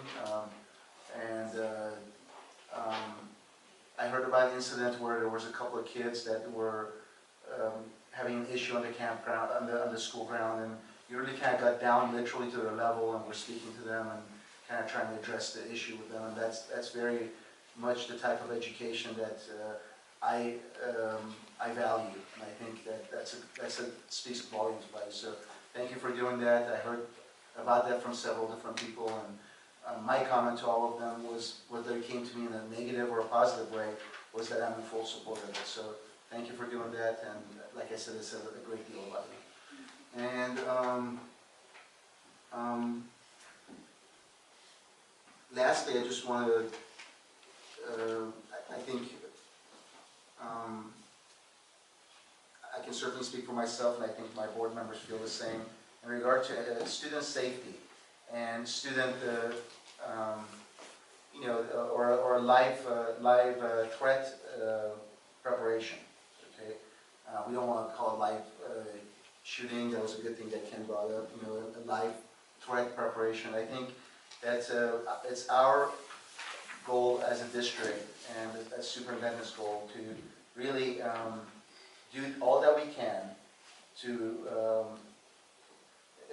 God forbid if anything were to happen, we can say that there was no areas that we missed, and that's going to be nearly impossible. But we're going to put all of our efforts into doing what we can. And we look at what happened with 9/11. We fixed that as a nation. Okay, that's not going to happen again. We're not going to be in that situation ever again. And I know you go to the airport or whatever, and some of the TSA agents might not appear to be the sharpest tools in the box, but there's certainly a lot going on there, and it's just not going to happen again. We're not going to see that in our lifetime ever again, anything like that, like 9/11. So we fixed that, and I hope to see that as a nation we can fix what's going on in our schools. All of our students deserve to feel safe at school, and we're going to do whatever we can.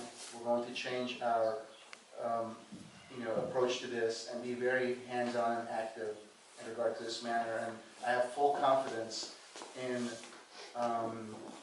Mr. King with the talks that we've had in regard to this. I think you have a very profound understanding of this all-encompassing issue, and I fully trust you as a board member, but especially as a parent. Thank you. And where my own child's safety is in your hands in a way. So Thank you. we're going to really do whatever we can, and I appreciate that. And I understand now why you have the item 8.6 as superintendent safety report, because it includes all of this. And this is going to be an ongoing issue until we can really get to a point where we can feel that we've done everything, you know, as far as fostering the environment and fostering policies that make us safer, but also physical things at the school. And some of the things that we talked about today, like, for instance, the things you're going to be doing with the door locks, where the teachers are going to have a special device that's by their desk and by the door, actually, that they can close the door and physically put that in place. And it's much stronger than any kind of lock. When we built Vasquez High School, is one of our sites that actually was built with things like this in mind, where we have bullet-resistant doors, we have the windows further higher up in on the campus as opposed to lower. So you know, I really want to see us have a great commitment to this. There's nothing more important. So, all right, thank you. And we're going to move on to consent. To ask you to reopen board member comments of all the school shootings. And section 5 of the manual does refer to the procedure that would happen if we had an active shooter on one of our campuses. Active threat. You're saying an active threat. Oh, I Threat. get what you're going. Ken is saying an active threat. A threat is a generality. Our book, our policy is half an inch thick. It is more general than specific. We need to keep section 5 basically the way it is, with any improvements we can make to it. And I do not mean in an improvement changing the title. It is specific because it's what happens if we have somebody come on one of our campuses and start shooting. We don't want to have to say what's being said at all these other campuses. Golly, we never thought it would happen here. We have to be ready, almost like assume that it will happen, of course, hoping and praying that it never will happen.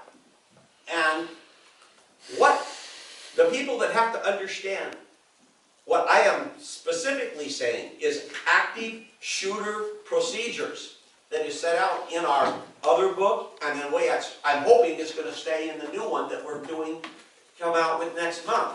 Because the parents, they love their kids. The board, we love the kids. But the people that have to know exactly what to do instantly when there is an active shooter are the teachers, the administration, the superintendent, the designated person that is supposed to take charge when somebody says there's an active shooter.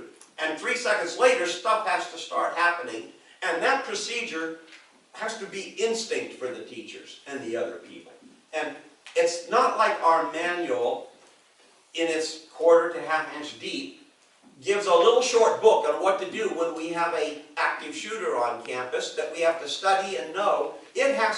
It's very short. It's one, if you haven't read it lately, it's 1 full page and then a few lines into the next page.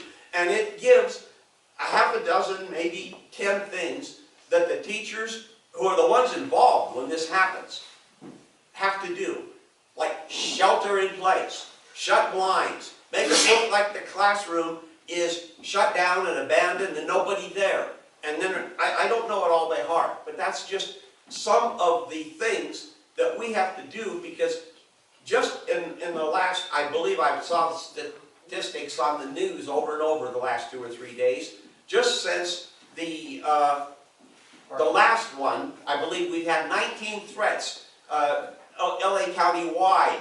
Threat is different. Threat is just, I'm going to do this. And it's illegal under Penal Code 422, and it allows them to arrest.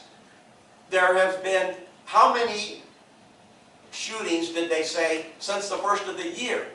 This is something that we have to be extremely concerned about. And while I like the word, let's be aware of threats and be there for safety, we have to know exactly what to do if there's an active shooter.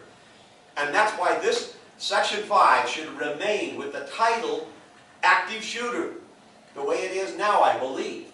And the index that refers in the beginning of the book, that I think all the parents get a copy of that, do they not? Or is it just available to them? It's a public The document. public, where they can get it, and the first thing they do is look in an index to see what's in this quarter to half-inch book. It's a very important book that covers a lot of stuff, and where it says active shooter, I'm sure a lot of people in there want to know, what would happen if it happened here? And they can go to that active shooter heading in there and see, and maybe go over it with the kids, so the kids even know what to expect.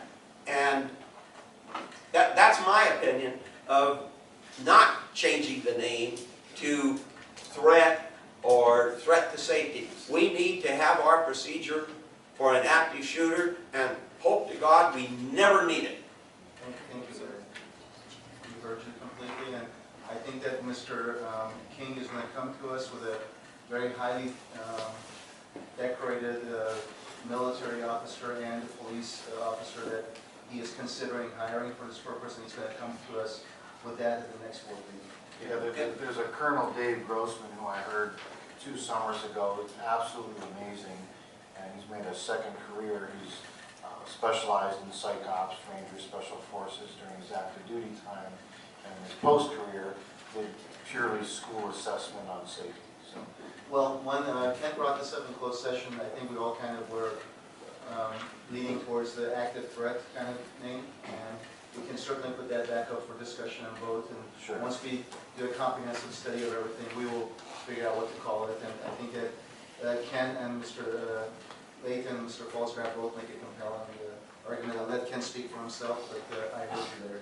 Very quickly, I think some of the more progressive agencies, Larry, are avoiding vernacular like shooter, like, hey, here we are, shoot us up. The threat covers things like guy actively driving a car through the building, guy doing whatever those guys do. And so it kind of captures the idea that it's a threat, not meaning, I don't like your suit, I'm going to call it fashion police. It means that there's something significant going on that might not involve a gun, it might involve terrorist threats, it might involve explosives. And so call it whatever you want, Larry, that was the intent. Okay, thank you, Mr. Falsgraf. We're done with the board member comments. Before we go on to consent agenda, we're going to, as agreed to earlier, bring in 11.0, and that's to do this in the right order before we vote on the personnel matter. And that's 11.1, salary schedule for middle school principal. It's recommended that the board approve the salary schedule as presented for the middle school principal. I'm going to move that in. Do I have a second? Second. Thank you, Larry. Any discussion, Mr. King? No, if you have any questions, Ms. Fisher can address it, but you've seen the salary schedule. We have, and I have no comments in regard to it. Anybody else? All in favor? Aye. Aye. Aye. 401. We have Ms. Jensen absent today. 4.0. I'm sorry, we're going to go back to now 9.0. It is recommended that the following consent agenda items be approved. 9.1, minutes of the regular board meeting, February 8, 2018, and I need to pull one item off of that. okay, let's look at the minutes. They're right here to the right of our agenda. Go ahead. Page 4, my comments. The last comment should read, to hear case number, and it showed a B267856. The word which originated as Superior Court, not Supreme Court. So, Superior Court? Superior Court, It yes. says Superior Court on mine. Maybe I'm Mine not says mine. Mine says Superior Court. Mine says Okay, Superior also. not sure what happened. She caught it. Perfect, we're good. She got it, okay, thank you. It's good as it is. I was going to say, if we missed that after you mentioned that, but hope not. Yeah, we don't have any Supreme It was Court. such a cases. thrilling. All right, so we're approving right now 9.1, thank you, Ken, the minutes of the regular board meeting, February 8th, 2018, warrant register, and also 9.3, personnel action report. This is for the High Desert Did we Principal. meet this person? Yeah. Can we pull that number and approve the first two? Let's vote for 9.0 first, and then we'll go on to that. I'm going to move the consent agenda in. Do I have a second? I'll second. Thank you, Mr. Falsgraf. All in favor? Aye. Aye. Aye. 401. Mr. King? So I'm going to have Ms. Fisher come up and introduce Ms. Weiss. Dr. Price, come on. Who's the young man? I'm gonna introduce him too. Okay. Partner in crime. Yes. Yes, So sorry we're for very keeping you excited so- to welcome Dr. Giselle Weiss as the new principal of High Desert Middle School. And I'm just gonna give you a short bio on who she is. So she's a passionate, strengths-focused servant leader with over 15 years of success serving students and staff in public education. She holds a master's degree in curriculum and instruction and a doctorate in educational leadership, administration, and public policy from Pepperdine University. Giselle's career in education began in the Antelope Valley as a teacher, softball coach, instructional coach, and administrator. Her current role, prior to being here, was as a principal with Ventura County Office of Education Career Education Center. She has spearheaded and expanded the Career Technical Education Program at over 30 high schools in Ventura County. In 2017, Giselle led a successful initial WASC accreditation for her Career Education Center. She recognizes the value of community partners. She is a liaison for adult and continuing education, providing CTE courses for Oxnard Adult School, the police department, and the fire department. She values the student, family, and community connection, and is honored to be a part of the Acton-Agua Dulce Unified School District. She's thrilled at the opportunity to be closer to her roots and to share her expertise and connect with students and staff at High Desert School. When not at work, Giselle enjoys snowboarding with her very cute 10-year-old son, Hardy, reading, traveling, and visiting with her family, and we're excited we have both her mom and dad, Mr. and Mrs. Weiss, here tonight with her and her friends in the Antelope Valley. So welcome aboard. Thank you. You're welcome. I want to say just a couple of thoughts. First of all, I want her parents to know, and Hardy, you should be very proud of your mom. She went through a rigorous interview process. Yes. She went through, Yes. and you know, maybe with my HR hat on and collaborating with Ms. Fisher, we did kind of revamp the process a little bit to include paper screening and interpersonal skills component to the process, a technical skills component to the process, involved all stakeholders, including the Teachers Association representatives, as well as classified from CSEA. Administrators were on both panels, and from there emerged final candidates that went on to the executive cabinet interview phase, and you excelled at all levels. You should be very proud of yourself.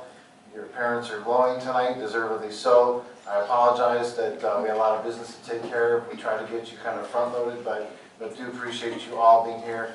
And if we could just take a moment for some photo ops, if that would be okay with the board.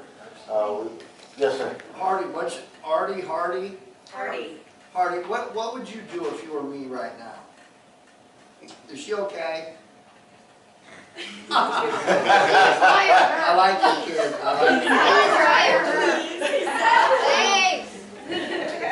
It's great having your family here. Thank you. Where do you think down? Should we come down here? So maybe if the board can come down for a minute, let's just get a couple pictures. Flexibility and type of program than a blended independent study program could provide. There is a diversity of students that fit this category. Some were student athletes and actors. Some had parents that traveled frequently for extended periods. Others had challenges, significant challenges with social anxiety issues and couldn't come to the learning center. There were other students that simply had a desire to engage in a technologically based curriculum and have the flexibility to travel as needed. So, in exploring how to better serve these kids, we tried a number of different online options. We were able to successfully, over the past couple of years as a program, re-engage nearly 300 students that independent study was not looking out for back into the educational system, graduating a number of them. Just this past year, we've been able to serve nearly 200 students graduating additional students. The commonality of success in all these cases was the combination of a fully virtual curriculum that allowed the students to engage in school wherever they happen to be, coupled with a team of supportive, caring educators that were there communicating with the students on a regular basis to ensure their success. After having established this need, we feel that it's time to get a charter to directly support these students' needs so that we can keep them engaged and on track towards their high school education. We have a dedicated team in place of teachers, counselors, administrators, compliance staff, and tutors that are all educators committed and experienced in online education, whose goal is to support these students in achieving their diploma. The educational program is comprehensive at Mission Academy. It incorporates diverse teaching methods, interdisciplinary curriculum, ongoing assessment of student progress, strong parent involvement, and an emphasis on basics as well as solid education for independent learners. In today's educational climate, most students will complete at least one online course as part of their post-secondary education. There are many students that will complete their entire post-secondary education in an online environment. So in addition to meeting the needs of learner flexibility in the high school setting, we think that for those students, this is also going to prepare them well and enable them to leverage their experience for a technology-based education in the future. Review though. How many of our students do you anticipate are going to be serviced, like the kids that live in our district? How many do you anticipate will be serviced through your program? I don't anticipate that we'll serve many or possibly any for the year-round program. I do think that this could be a valuable summer option for some of the district students who may be traveling during the summer. I could see it potentially bringing some strong value to the district. So you would be a competitor in the summer school vendor market? I would say a complementary option. Okay, An alternative. You require petition signatures, are those on file somewhere for a new petition? Yes, I believe those have been submitted. So those would be available for someone to look at? Thank you. Correct. Where would you say your student base is centered? I would say that our student base is probably going to be centered in LA County, of course, and in the greater LA area, greater LA and San Fernando Valley. Okay, so then the obvious question to me is why us? Why are you coming to us rather than LAUSD? I'm one that asks very direct questions, and that's just me. Absolutely. We think that the partnership with Acton-Agua Unified District have a commonality where this would be a good partnership in serving the kids that we've identified in those areas. You can answer this question or not. Do we seem to be more receptive sometimes than others? I would answer yes. Okay, thank you. Thank you for being honest. So this is an entirely online program? It's 100% virtual. So Yes. there's no resource centers or things like that? Correct. And so while it is 100% virtual, the communication with the students, I would say, are more robust and ongoing and frequent than in a typical blended independent study program. And so that's how we maintain that human element and relationship with the student to keep them on target, even though they need that level of flexibility. So if I miss something here, if you had to just characterize your average student, what does that look like in a 9th or 10th grader? It's the students that we've seen are diverse enough that I don't know that there's one model or profile of a student that's emerged, but a lot of the students seem to have social anxiety issues where they're very comfortable working in an exclusively virtual environment and teachers utilizing technology. And not just phone anymore, but texting, live chatting seems to be very attractive to them. And the other would be the travel. There are a number of students that travel frequently, especially for short-term students, but even some of the ones that want to engage in a longer-term program. So I've made this comment before, and knowing that half of the kids that attend high schools in the state don't meet state averages, Do you feel that you have an ability to address some of those that are falling through the cracks? Yeah, we're really pleased with the curriculum we've been piloting and the academic achievement of the students that are able to get through the curriculum is it's significantly improving their proficiency. And so we think that the curriculum with the quality teaching staff that we have and the attention that we're going to be providing them absolutely is going to be able to meet the students' academic needs. And again, for this particular population, if they have these unique challenges where they're not able to stay engaged in school on a regular basis, and if even a typical blended independent study program is not able to do that, then this is an option that is a rigorous quality option that would enable them to remain engaged in school and not become a dropout. Okay, so going into the future, student performance data is really, really important to me. And no offense to you, but in charter schools, sometimes if your petition says exactly the same as the last one that was passed, except you change your name, that's good. I do very much appreciate the attorney letter at the very beginning of your packet, and I very much appreciate the ease at which you answer questions and are knowledgeable in your ability to just discuss the questions that come at you. So, thank you. Thank you. Mr. Fox, anything for Mr. Lakin? No. Chris, thank you so much. I've heard, I think you're the 40th petition I've heard, and we have 17 charters. It was certainly one of the best that I've heard. You come across as a great educator and also very honest and just frank. Your ability to answer questions was great, and you exude a great deal of competence. Thank you very much. Thank you very much. Appreciate your You're consideration. very welcome. We're going to close the hearing at 9:53, and we're getting close to 10 o'clock. Let's take a quick 5-minute maximum recess, and we'll be back in exactly 5 minutes. Mr. King would like some more time to work on that. That's the comprehensive school safety plan 2018 that Mr. Layton referred to earlier. Why don't we wait? There you are. Great. Mr. King is here. And Mr. King, I just said that we pulled the 10.2 as per your request earlier. And we're going to move on to 10.3. We have 2 discussion hearings. And this 10.3 is for Summer School Fair, May 2018. It's recommended that the board enter into discussion as it relates to Summer School Fair for May 2018. We'll open this hearing at 10:01 p.m. Mr. King? So I'm going to call it Ms. Fisher to share some thoughts on summer school, please. So, the last couple of years, there's only been a couple of charter schools offering summer school.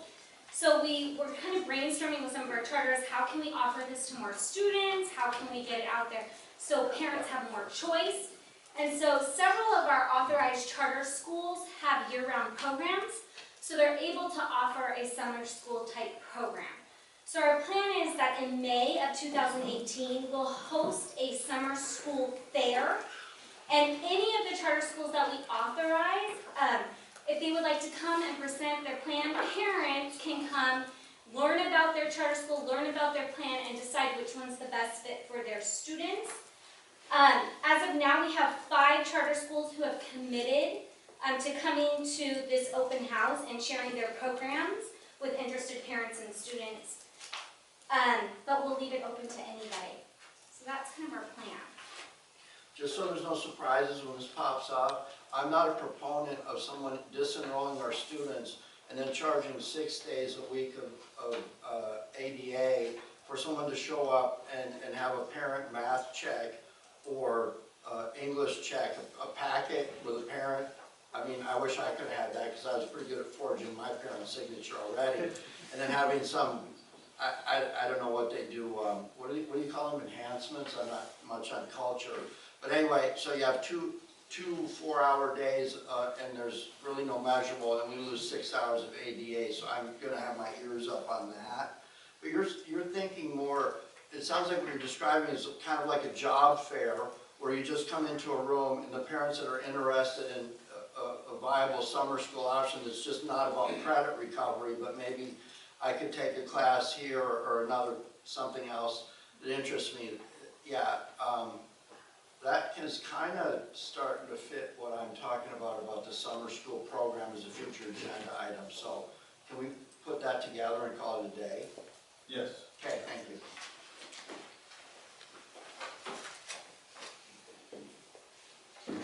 Any comments from board members? Mr. Layton? No. Mr. Fox? Okay, any further? No, on to the next one too. You got it? Very good. Okay, we're going to close this discussion, and just a correction, as Mr. Fox pointed out to me, this was a discussion and not a hearing, like 10.1.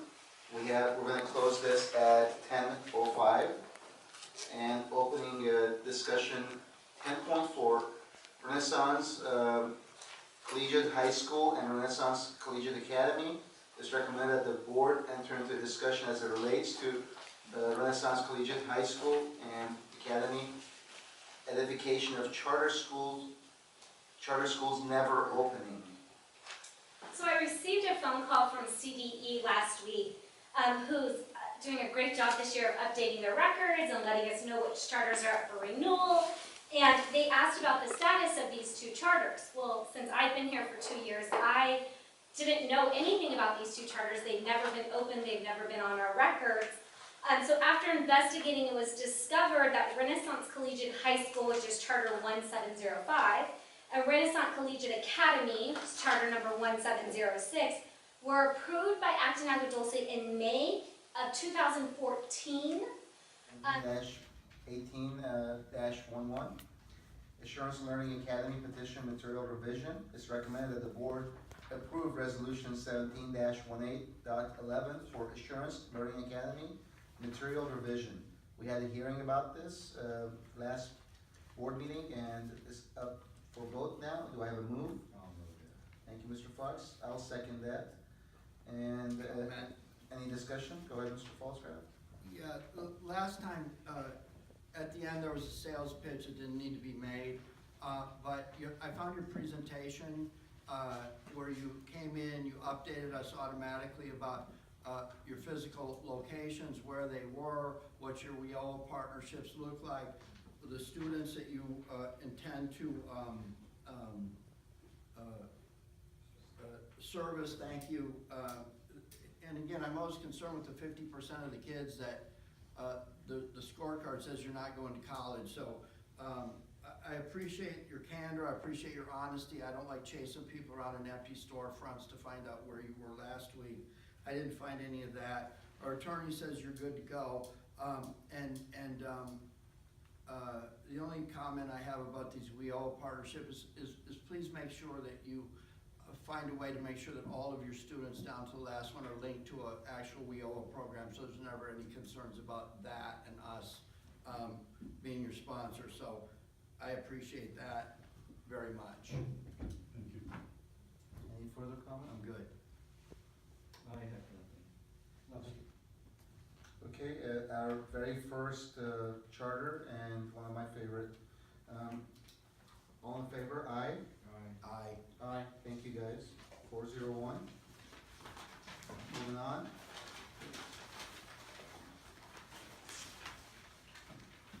.6.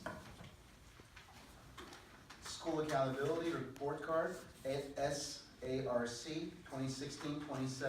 It's recommended that the board approve the School Accountability Report Card for Meadowlark Elementary School, High Desert Middle School, and Vasquez High School. I'll move this in. Do I have a second? I'll second. Thank you, Mr. Fox. Discussion? Thank you, guys. Have a good night. So, Ms. Fisher, you have some... I can just do a short overview. Why don't we do just a short piece on it, and then if the board has questions on it, we can follow up. So annually, our schools have to provide information about themselves to the community regarding student achievement, environment, resources, and demographics. We're asking that you approve the SARCs for Meadowlark, High Desert, and Vasquez High School.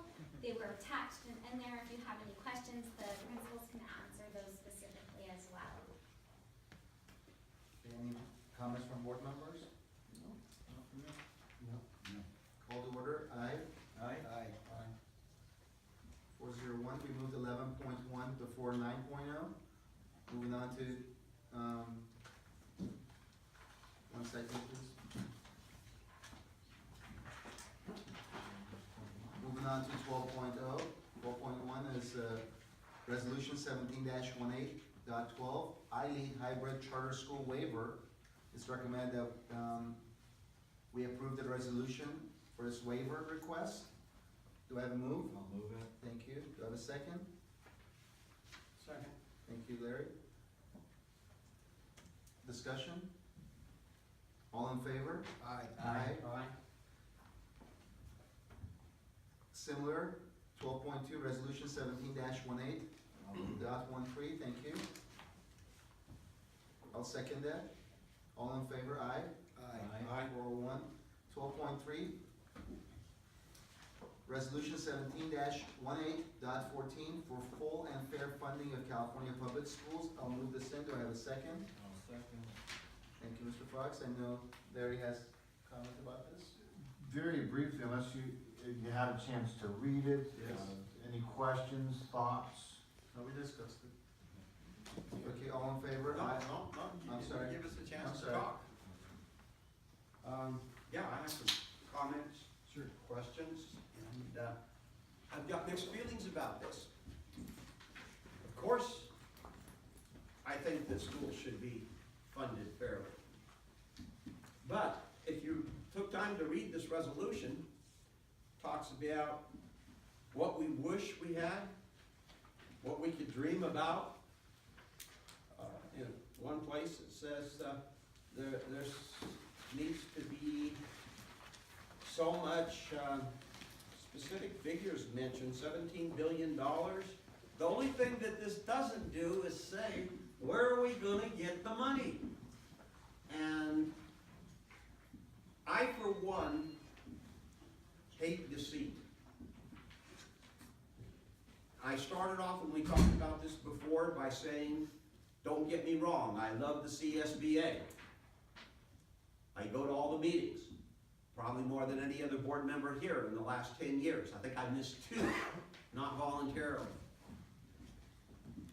But they are a political organization, and they are looking out, yes, for our school districts, but they didn't love us when we started charters. They don't love us now about charters. They don't want freedom of choice, whether it's called a charter or a voucher, unless you take the choice that they give you to choose. That's your freedom. They'll give you 3 or 4 different choices. An after-school program, but everything is related to true, what we need, ADA. So, my mixed emotion on this is whether I should vote against it or whether I should abstain. And I'll give you a more specific reason exactly why, and it concerns the people of the state of California. It concerns the taxpayers here in our school district and the taxpayers in the city of Los Angeles, the taxpayers in the state of California. Because the deceit that I speak of is the political organization of the CSBA secretly. You can talk to them on the side. They'll tell you this is true. They want to get rid of Proposition 13, protection for taxpayers. They want to get rid of it so they can raise the property taxes of like grandpas and grandmas that have had their houses and their property for years and years.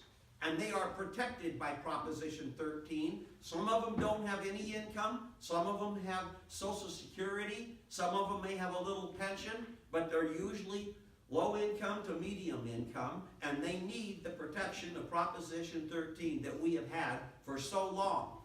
It also affects other people in the lower to mid income, maybe younger people that have the same problem, making a house payment, let alone have the taxpayer, the property taxpayer, bear the burden of getting us the dreams that are in this proposition.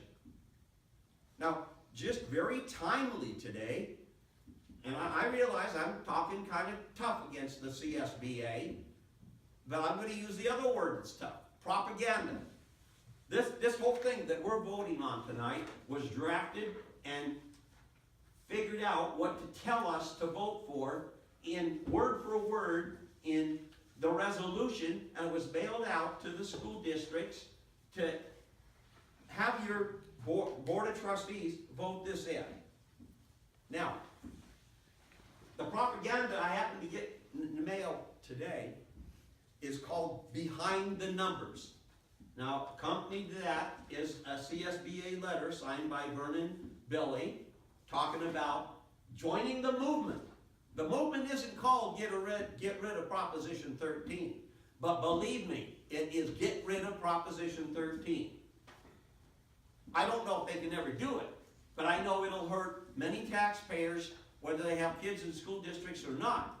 The reason that I say that they're kind of deceiving is when you get into their literature, and if you talk to them, I'm sure Mr. King will tell you that he's been talking to them a lot, and that they do discuss Proposition 13. But you won't see it publicized a lot. And it's an argument that's been around for years and years. What I got in the mail today from CSBA was a document called Behind the Numbers. And it's true, a lot of the stuff in the resolution. Maybe we're not getting fair funding. Maybe we're not getting everything that Prop 98 was supposed to give us. And Mark Discasso used to always say over and over how they want us to do this, they want us to do that. They mandate those things, but they don't give us the money. But the resolution is nothing more than a dream and a reaffirmation that we need the money. Now, when you go through Behind the Numbers, they tell you why the state of California doesn't have enough money to fund our students. And if you go over to the fourth page, is it the fourth page? I have it marked. Oh, no, the 1, 2, 3, 4, the fifth page. They talk about why did this happen? Did California used to be, as it says in the resolution, one of the best funding for education? And here the cat gets out of the bag.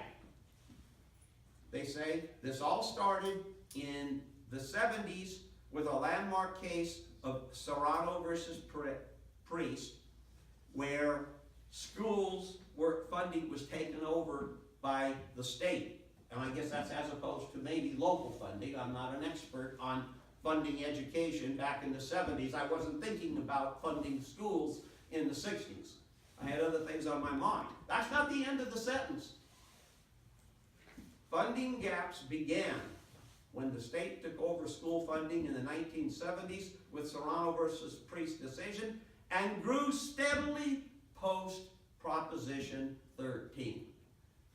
They want to blame every dollar that we don't have that we need in our school district to fund us on Proposition 13, and I don't believe that that is the main or only problem on funding. I believe a lot of stuff in this resolution is good, but not that the dreams are in there are going to be achieved by us passing a dreamer's resolution. And I definitely do not approve and would not vote for getting the funding we need by, if we had the power to make Proposition 13 in the state of California go away and take away the protection that a lot of property tax holders already have to increase their burden of funding the different state activities that they are burdened on funding. And sure, you can say you can pass it on if you're a property owner to tenants, but that's not true. There's supply and demand that stops that. There's cost of keeping a rental when people destroy it. It is not that. And the property owners should not have to have that burden and lose Proposition 13. Now, there's another side of that same argument that you'll hear. And I'll tell you, just if you haven't heard it already, they say, well, is it fair if Proposition 13, if you have two people that are living in the same same tract of homes. And one's grandma and grandpa or some kids struggling to get by, and their tax bill is $5,000 for that house. And then right next to them, in an identical house, is somebody that bought it last year or 2 years ago, and they're paying $10,000 or $15,000 a year in taxes. That's the argument for the other side to get rid of Proposition 13. Personally, I don't buy it. I didn't buy it. Years ago, 25 years ago, before Proposition 13 passed, it was the Howard Jarvis Amendment, and then it was called Proposition 9, and they said it would never pass. Guess what? The property owners in the state of California did pass it because they felt it was fair and just. And that, believe it or not, believe me or don't believe me, that is what CSBA wants to have done away with, Proposition 13. That's why I have, in my mind, do I want to just flat out and vote against it and look really bad, as if I don't want our schools to be funded, specifically our district, or do I want to just abstain? Before you make that decision, are you going to listen to others? I'm going to listen to everybody here, and then I'd like to make a motion, Okay. after I've heard everybody else. Larry, you make a very compelling case, and just in my case, in 2005, when I built my home, my taxes were $5,300, and now they're over $7,000. So they go up pretty fast at 2% a year. It adds up pretty quickly. But imagine if you didn't have Proposition I'm 13. a full supporter of Proposition 13, and you make a compelling case. Let's listen to Mike here, and then Ken, if he wants to talk, and I know that the superintendent has a comment also, and then Sure. we'll go from there. And thank you for extending me that extended You're very time welcome. to make the You're very welcome. presentation. I was just gonna point out that this resolution is not a resolution of support or against CSBA and any of their methods or anything else. It's a non-binding resolution. Discussion of Proposition 13, while perhaps peripherally related, that is a constitutional amendment, and any change to that would require a constitutional amendment to the state constitution. And so perhaps it's a little bit alarmist to suggest that if we don't express our concern over lack of school funding in this state, I think it's alarmist that if we express our concern over lack of school funding, that Proposition 13 is gone. That requires a vote of the people because it's a constitutional amendment. To follow this kind of logic to its conclusion, which suggests that we should never talk about funding priorities in this state because we may have a debate about Proposition 13. I don't buy that. I think that we can discuss funding priorities in this state absent of a discussion of how or whether to fund them. This resolution simply is a recognition that in the great state of California, where we spend money on lots of different things, some people love them, some people don't. Prison guards, prisons, trains, parks, freeways. All this is saying somewhere in that mix, schools count. And if you look at the statistics, everything we talk about here when we're doing budgets and opening schools and talking about class size reductions and program enhancements, it's about money. And California woefully underfunds education. With my vote, I'm saying that, you know what? Primary education and K through 12 education is key to the financial and health future of this state. Educated taxpayers vote. I'm not willing to never talk about state funding priorities because somebody might say, well, if you want to put A over B, you might have to talk about Proposition 13. And again, it's a non-binding resolution. It just says we are not funding our kids' futures adequately, which we're not when we're at the bottom of the path in non-cost of living dollars, in flat dollars. If we're funding our kids here, the same as they may be funding in Arizona. It's applicable out farther in Arizona than it does here. And besides the fact that the tax burden is a lot higher here than in Arizona. So why aren't we getting our share as a school system? And so I think that, you know, if you're oversimplifying, I think you can have your cake and eat it too. You can vote against anything that, any change to Proposition 13 if and when that ever comes up. You can campaign against that, but I also think that you can campaign and say that this state needs different priorities for where it spends money. Some of that's gotta go to the kids, or more of it. That's where I'm at. Okay, Mr. Falsgraf, very compelling. These are the kind of oratories that Abraham Lincoln would be proud of. I'm about to add to it. Proposition 13, to think that someone is going to have that overturned in the state, I don't see that happening. And what I would see is, I'm not gonna sit up here and say, oh, you know what, we're underfunded, so I'm gonna get the money that I need to build this boardroom and to be short on what's all going on out here on the back of some kid I don't know in San Bernardino going to some charter school and pulling down another 3% or 5% gross across the board on special education funds. So somewhere in the middle is me saying, hey, California, whoever you are, you're either not giving us enough money or we gotta go do something else to get our own money and then hide our head in the sand over Prop 13 or whatever we do. But yeah, I think education needs more money. That might come by making the system more efficient and thinking about the kind of overhead cuts. Maybe we should go into Sacramento for a little bit and do some of what we've been doing around here for the last 6 months and showing people how to spend money and how to save money. But yeah, I'm not gonna take a vote against this. Ed? Okay, Mr. King? Thank you, Ken. I appreciate the thoughts on behalf of the board. Mr. Layton, I remember Proposition 13, I was in junior high at the time that Harry Jarvis bill went through, and it actually either meant I was gonna go to summer school or not. But my thought is that this is a symbolic gesture. This vote, this resolution doesn't have a whole lot of teeth per se, but it is a way for us to let the government know Acton-Agua Dulce does feel that our students are not properly funded, that you're asking us to have solid programs for our English language learners, for our special needs student population, to close the learning achievement gap for these groups of students, and to do it on funding that's at the 45th level when compared to every other state in the nation. And that's an unfair request to do.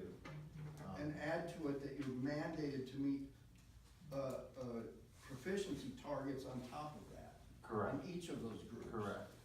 So to ask them to have proper funding, at least to the level of the top 10% of the states in our nation, is a symbolic gesture to say, hey, we need the funding if you're asking us to do all of these measures, and to have the bar here, we'll then have the funding there to match it. So I respect the board's decision. Either way, this is something that came before me that I thought the board would want to know about and to consider, and so I will leave it in your hands. I think that everyone makes, all three of my honorable colleagues here make a good case. And Larry, I hear what you're saying. To be honest with you on this one, I kind of lean towards Mr. Layton, because there has been, if you just go on the Howard Jarvis Tax Association website and you put in Prop 13, there is several attempts right now to do away with Prop 13, including Assemblyman Phil Ting that has introduced legislature right now, currently, to do away with it. And also you have places like, completely unrelated to California, where, like in Chicago, Mayor Emanuel has increased property taxes again, and where you don't have that protection, their property taxes are approaching 3.5%. I sure couldn't build my home at that level. I'd lose my ranch. Yeah. I don't debate that. I'm just simply saying that by following your logic, you can't ask for more money because that, in your mind, necessitates a repeal of Proposition 13. There's other sources of funding. There has to be, There's other tax sources, even if it required more taxes, which I'm not suggesting. What I'd like to hear from Larry is whether, you bring up a very good point. So that doesn't mean that you don't ask for money, because, yeah, you keep asking for money and you keep telling them to don't spend as much on. Maybe you get a penny for what you ask for. But you don't spend as much on entitlements, maybe you spend more on schools and roads, right? Instead of taxing us more like they did with the gas tax. But, what I'd like to hear from you, Larry, is where do you see the connection between Prop 13, efforts to repeal Prop 13, and what we're signing here, you know, which my signature is gonna go on this, so I take it seriously, where do you see the connection that this might cause, where do you connect the dots? I'll be glad to address that. And it's similar to what I did in my original presentation.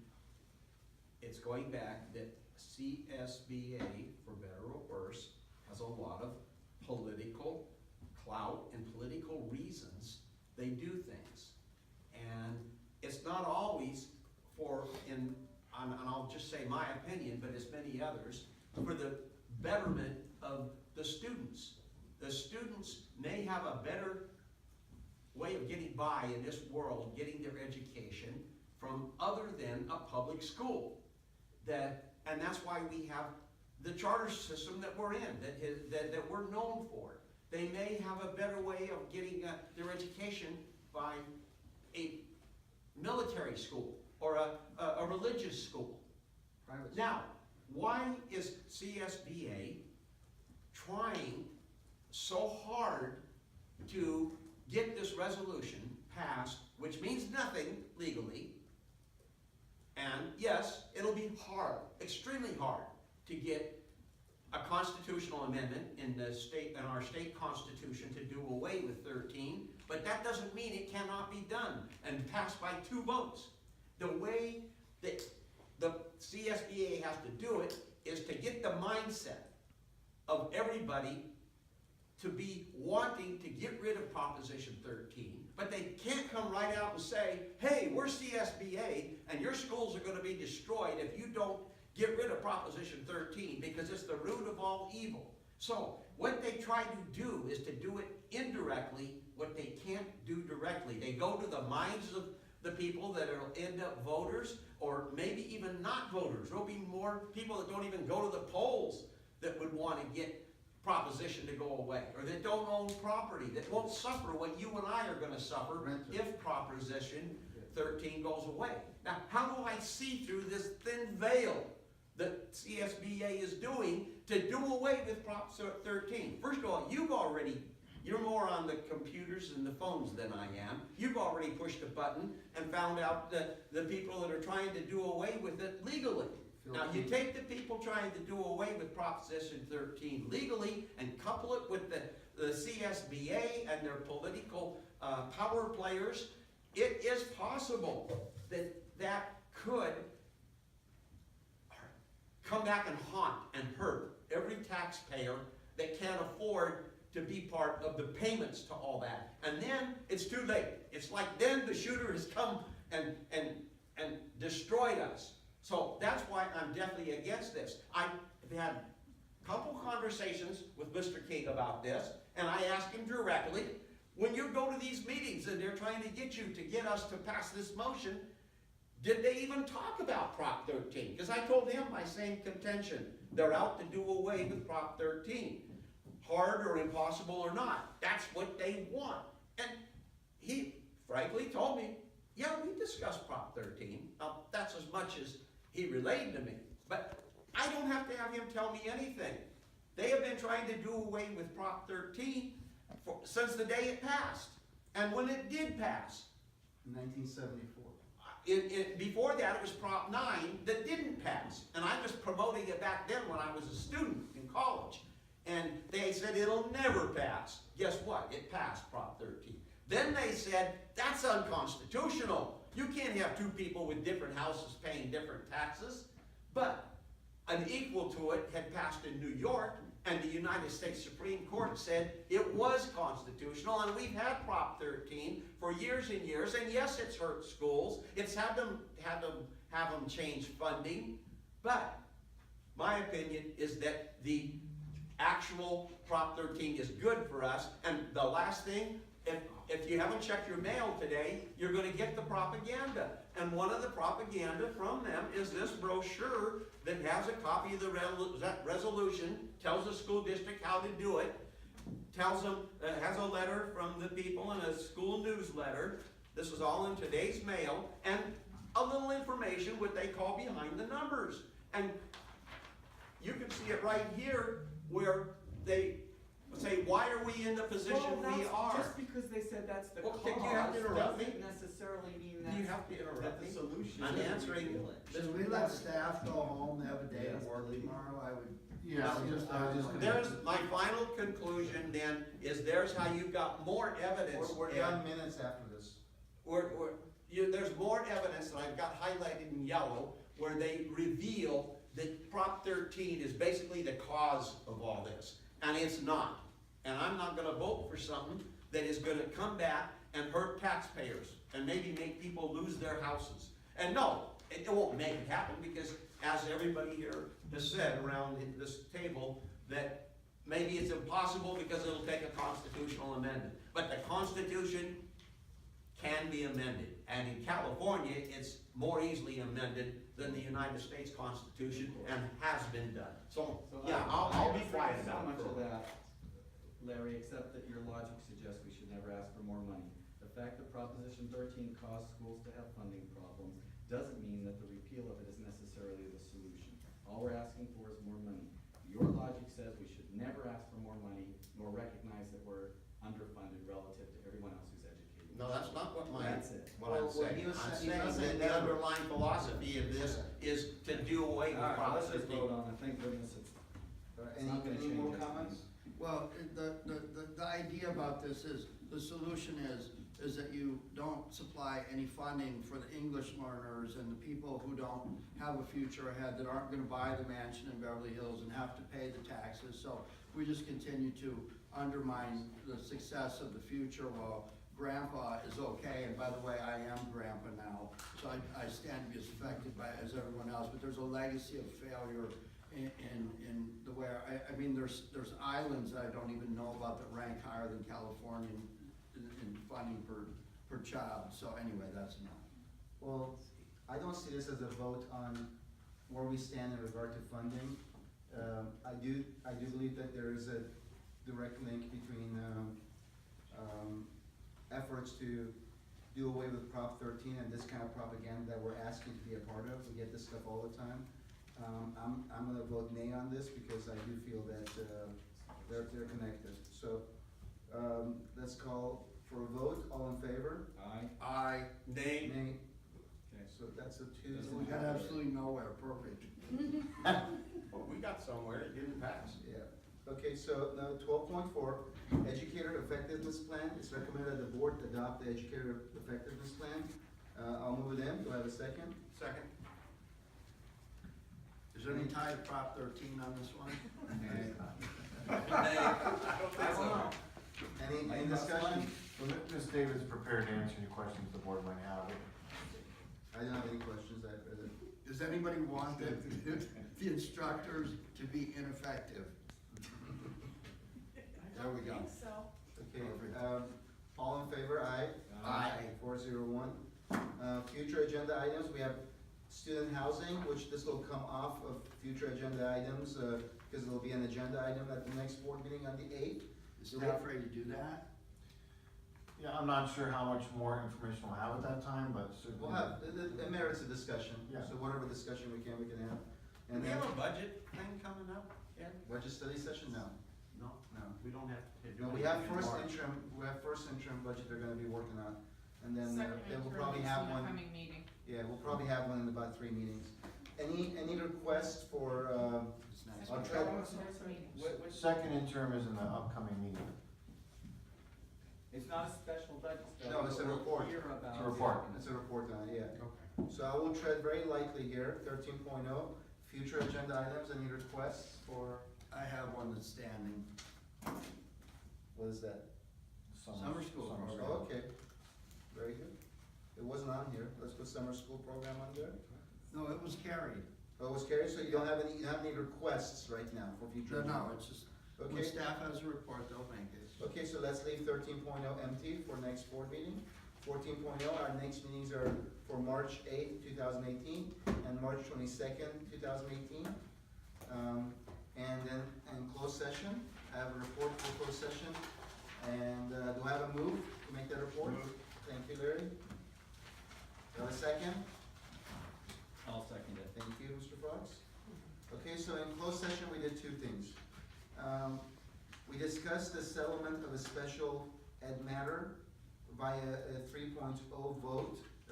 We agreed on an offer to present to the party, and Mr. Falsgraf abstained from this vote and left the room, so he wasn't a part of the discussion. There's been no development on that other than that. And the second thing I have to report, that in closed session, the board took action to notify 2 probationary certificated employees that the employees will be released effective at the end of the 17-18 school year. The non-reelected for the ensuing, and non-reelected for the ensuing school year.